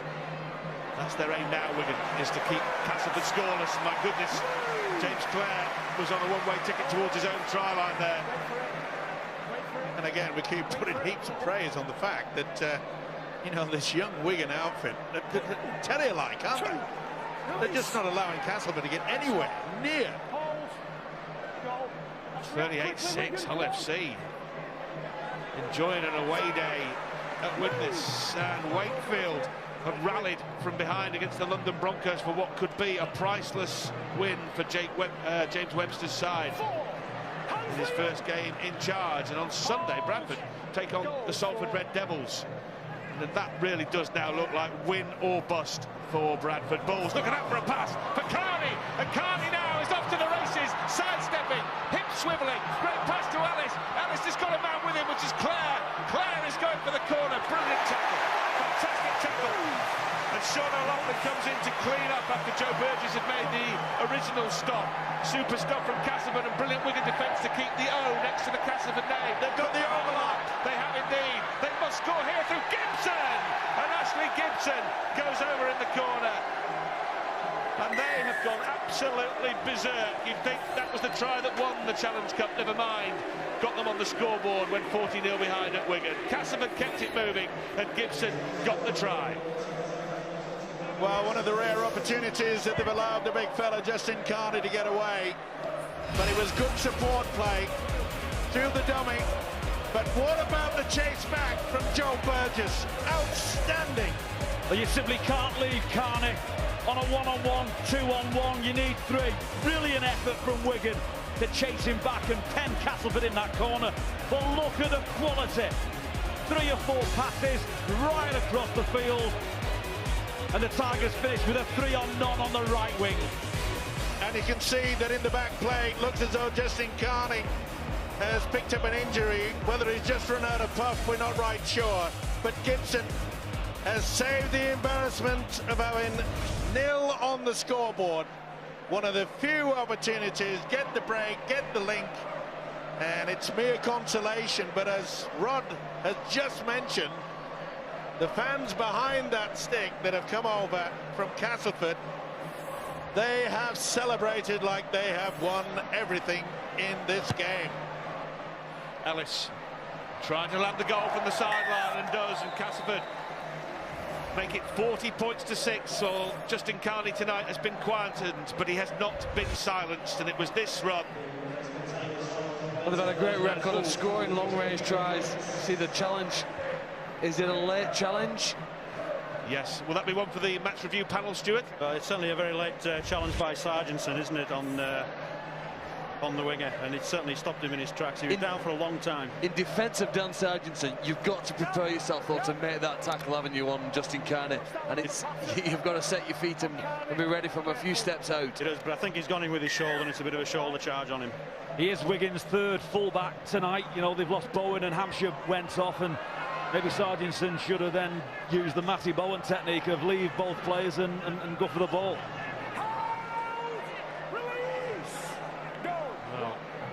Sean Wayne, well, he did this at the weekend, shook hands well before the game had been lost. He conceded, but tonight that's just merely Sean Wayne doing the pleasantries with his Castleford counterpart, because tonight Wigan are going to romp to a resounding victory. It really has been a wonderful effort by this Wigan outfit in defence, and you've got to put a lot of praise to it. We talk about the game, you know, Dom Manfredi, Joe Burgess, the two wingers, Gelling and Sargentson have been very, very effective indeed, but the way that they've scrambled back must have impressed Sean Wayne. Well, the Castleford fans continue to party like it's 1986 when they last won the Challenge Cup, but their side are on the wrong end of a pretty bad beating here, as Wigan Warriors have really righted the ship, having lost the last two games to Huddersfield in the Super League and to tonight's opponents in the Challenge Cup. Warrington have gone to Hull KR and done a job. Yeah, it was a pretty high shot there, well spotted by Phil Bentham. Lee Jewett didn't miss, and it's for sure. What's the arm? Yeah, right into the neck. But you just get the impression, okay, they've conceded the try, but Wigan, they'll be looking for another. Good grief. Hull FC went to witness as underdogs, and they've come away with a real drubbing of the Witness Vikings. That might set Hull moving in the right direction. Adam Pearson talked to Bill Arthur on Boots and All about getting things right last week. Well, my goodness, Adam Pearson's team, well, it's Lee Radford, have done the job. Yeah, and it's a desperate win for them as well if they want to make the playoffs. Simple as that. Gelling hauls the ball inside. Anthony Gelling with the acrobatics, Manfredi with the try. That's his second of the match. He got the first of the evening. Looks like he may well have got the last as well. Keep the ball alive. That has been the key factor on the performance by the home side tonight. And the ability of the three-quarter line. Okay, the young forwards have set the platform for it. But Manfredi, Sargentson, Gelling and Burgess. And this time it's Gelling that's allowed Manfredi to get the inside pass and finish off, well and truly, icing on the cake. It'll be sweet tonight. Well, 50 points scored tonight. Wigan have 88% of them. That's why they lead by 44 points to 6. Did you like the maths there, Steve-O? Now you can put the calculator away. Well, I calculated it'll be 46-6 if Matty Smith can knock over another conversion. He's only missed once tonight. He's had a really good night with the boot. His overall kicking percentage for the season would be disappointing, but tonight he's been deadly accurate. Well, you give some great advice to people who like to bet a little bit in sport, Rod. Would you bet that he'll put this one over? So the likely outcome is that he'd miss. What's the most likely outcome? The most likely outcome, but any outcome is possible. Philip, as you well know, Rodney is not a gambling man. Let's see if he can make it 46-6 and round the evening off. It's a great game, Matty Smith. He really has pulled the strings, conducted the orchestra. That is absolutely perfect. Dissected the uprights perfectly. It was to the geometric epicenter of the post, Steve-O, and it was 46-6. Well, believe it or not, I had a sly bet with Rodney, and I've just won myself £1. Thank you very much. But it's sheer quality. Back on the inside. You test your arm and you take your luck, and it did for this fella. Let's acknowledge the quality there from Anthony Gelling. That was just incarnate. He was holding off before he threw the ball over his shoulder, almost Gene Miles-esque. And I don't say that lightly when you speak about a player of that quality who had such an impact on the Wigan Warriors. Phil, I don't know whether Gene was just before your time, but that was a brilliant piece of play there from Anthony Gelling to hold off such strong defence and keep the ball alive. Yeah, he has the physical attributes to be a bit like him, and a very comprehensive performance from Wigan. And they have won comprehensively, as Bill Clark says. Revenge is sweet for the Wigan Warriors after last weekend's Challenge Cup quarter-final exit. Wigan have run in 8 tries tonight, 2 apiece for their flying young wingers, Dominic Manfredi and Joe Burgess. The other highlight, a magnificent try from Matthew Bowen, who intercepted near his own line and went the length of the field. James, Liam Farrell and Michael McAlorum also on the score sheet for the rampant Warriors, and all Castleford had to show for their efforts was a try from Ashley Gibson late on. Let's go down and meet the man of the match. He's talking now with Graham Beecroft. And it is Matty Smith. Matty, congratulations. Great all-round performance today. Yeah, great performance. Obviously disappointed from last week, and we've had a great week of training, and turning it around like we did tonight was great. The boys did really well. I don't suppose you must have needed much motivation. You must have been really down after last Saturday. Yeah, it was disappointing, like I mentioned. When you've been there last year and you played at Wembley, all you want to do is go back and play there. But it wasn't meant to be for us this year. Congratulations to Cass, but yeah, we wanted to make amends, I think, tonight, and the boys done great. We trained hard all week, and we come home with 2 points tonight. And again, the youngsters showing up marvellously. I mean, late changes and everything else, but everybody stuck to their task and did really well. Yeah, we had a few dropped out just before the game, so yeah, congrats to them blokes that have come into the squad today on short notice and played really well. But our young lads, keep performing week in, week out, and they're doing really well at the minute. Well, you've got your blinkers on. You've only got one target to go for now, haven't you? Yeah, and it's a pretty big target, isn't it? I mean, we want to defend it as best as we can, and there's 2 trophies to go for this year, and one's the League Leaders' Shield and then the big one at Old Trafford, so we're fully focused on that this year. Well done, just one missed kick. Congratulations, thanks very much indeed. Yes, thank you. Well, he didn't score, but he orchestrated a brilliant Wigan performance, 46 points to 6. They run out winners in the end. Revenge, I guess, of sorts for their cup quarter-final defeat at the hands of the Castleford Tigers. But the Tigers well and truly beaten, 22-0 at half-time. That was stretched out to 28-0. We can get a full review of that second half now from John Wells. John, what did you make of it? Well, I think, first of all, Brian, as we said at half-time, they missed Darryl Clark in a massive way. He's a huge member of that Castleford Tigers squad. The rumours are very strong that he's going to be leaving at the end of the year. Cass have had a lesson there of what they're going to do and how they're going to have to replace somebody of that importance. The game breaker for me, it was done by half-time, wasn't it? But I'm going to pick out Liam Farrell's try. This was the first try of the second half. We'll run it through first, untellustrated, and then we'll have a look from the long high behind angle that's going to show us perhaps a bit more clearly how Wigan constructed this try. So Farrell goes through and he scores. That takes them to 28-0. They never really look back from there. At the start of this play, they're looking at Liam Finn and targeting Liam Finn and the space in and around him, and it's going to be Farrell's line that goes straight down here. O'Loughlin's important on the inside because he keeps Finn, and Sargentson here keeps a hold of Ashley Gibson and stops him from sliding in. So we put all that put together. Look at the drift line there, just drifts ever so slightly, Farrell, and straight through a huge space. 22-0 at half-time. Wigan scored 24 points to 6 in the second half, so the scoring rate continued. A harsh lesson taught for the Castleford Tigers and a good win for Wigan. Brian. Yes, thanks very much, John. Yes, they're absolutely clinical, the Wigan Warriors. 46 points to 6, guys. I'm joined by Barry and Terry to have a look at this game and the other scores in Super League tonight. Some significant results. Look at that. Wakefield Trinity Wildcats 18-10 winners over London, and Warrington have damaged Hull Kingston Rovers' efforts to try and get into the playoff spots.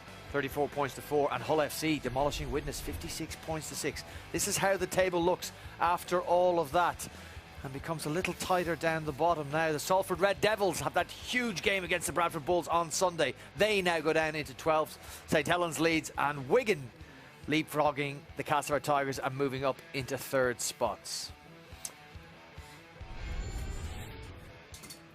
All right, guys. 46 points to 6, Barry and Terry. Which side of that scoreline impresses you most, Barry McDermott?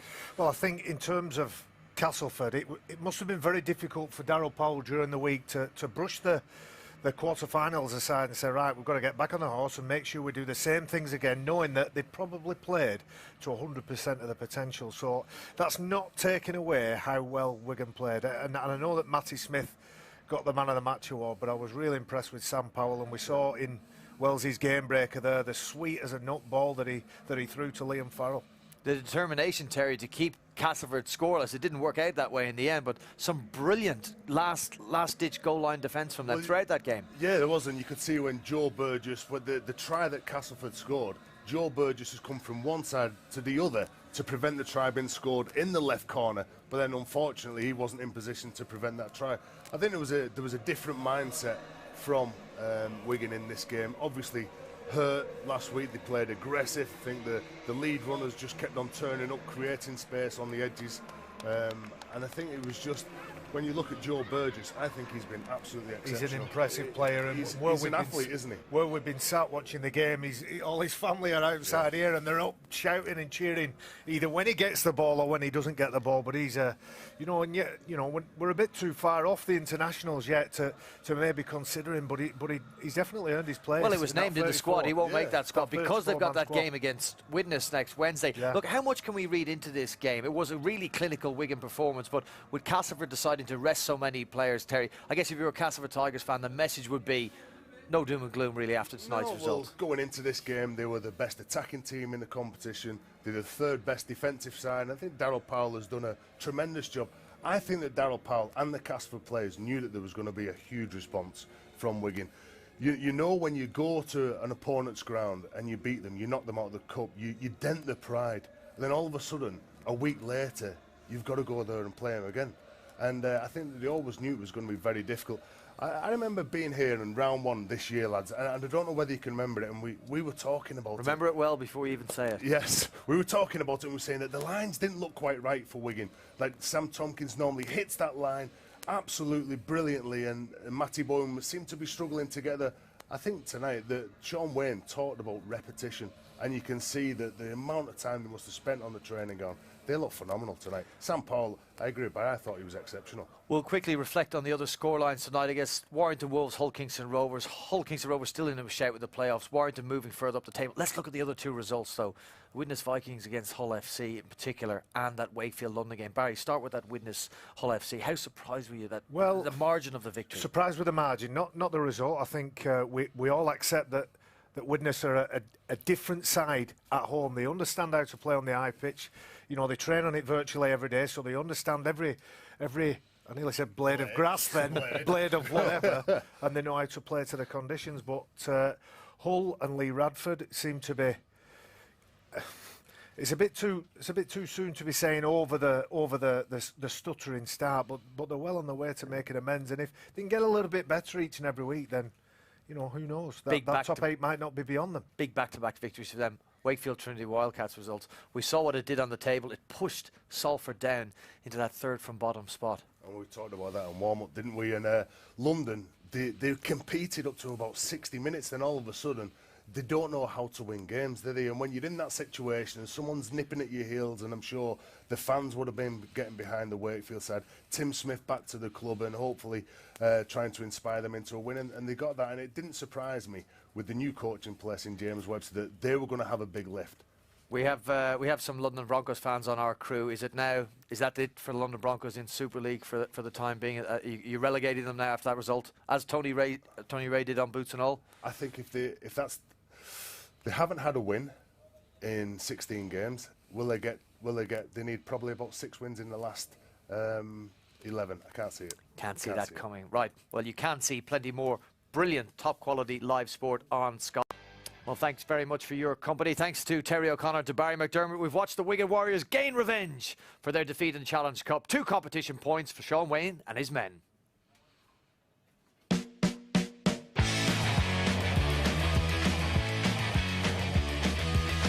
baby, what can I do?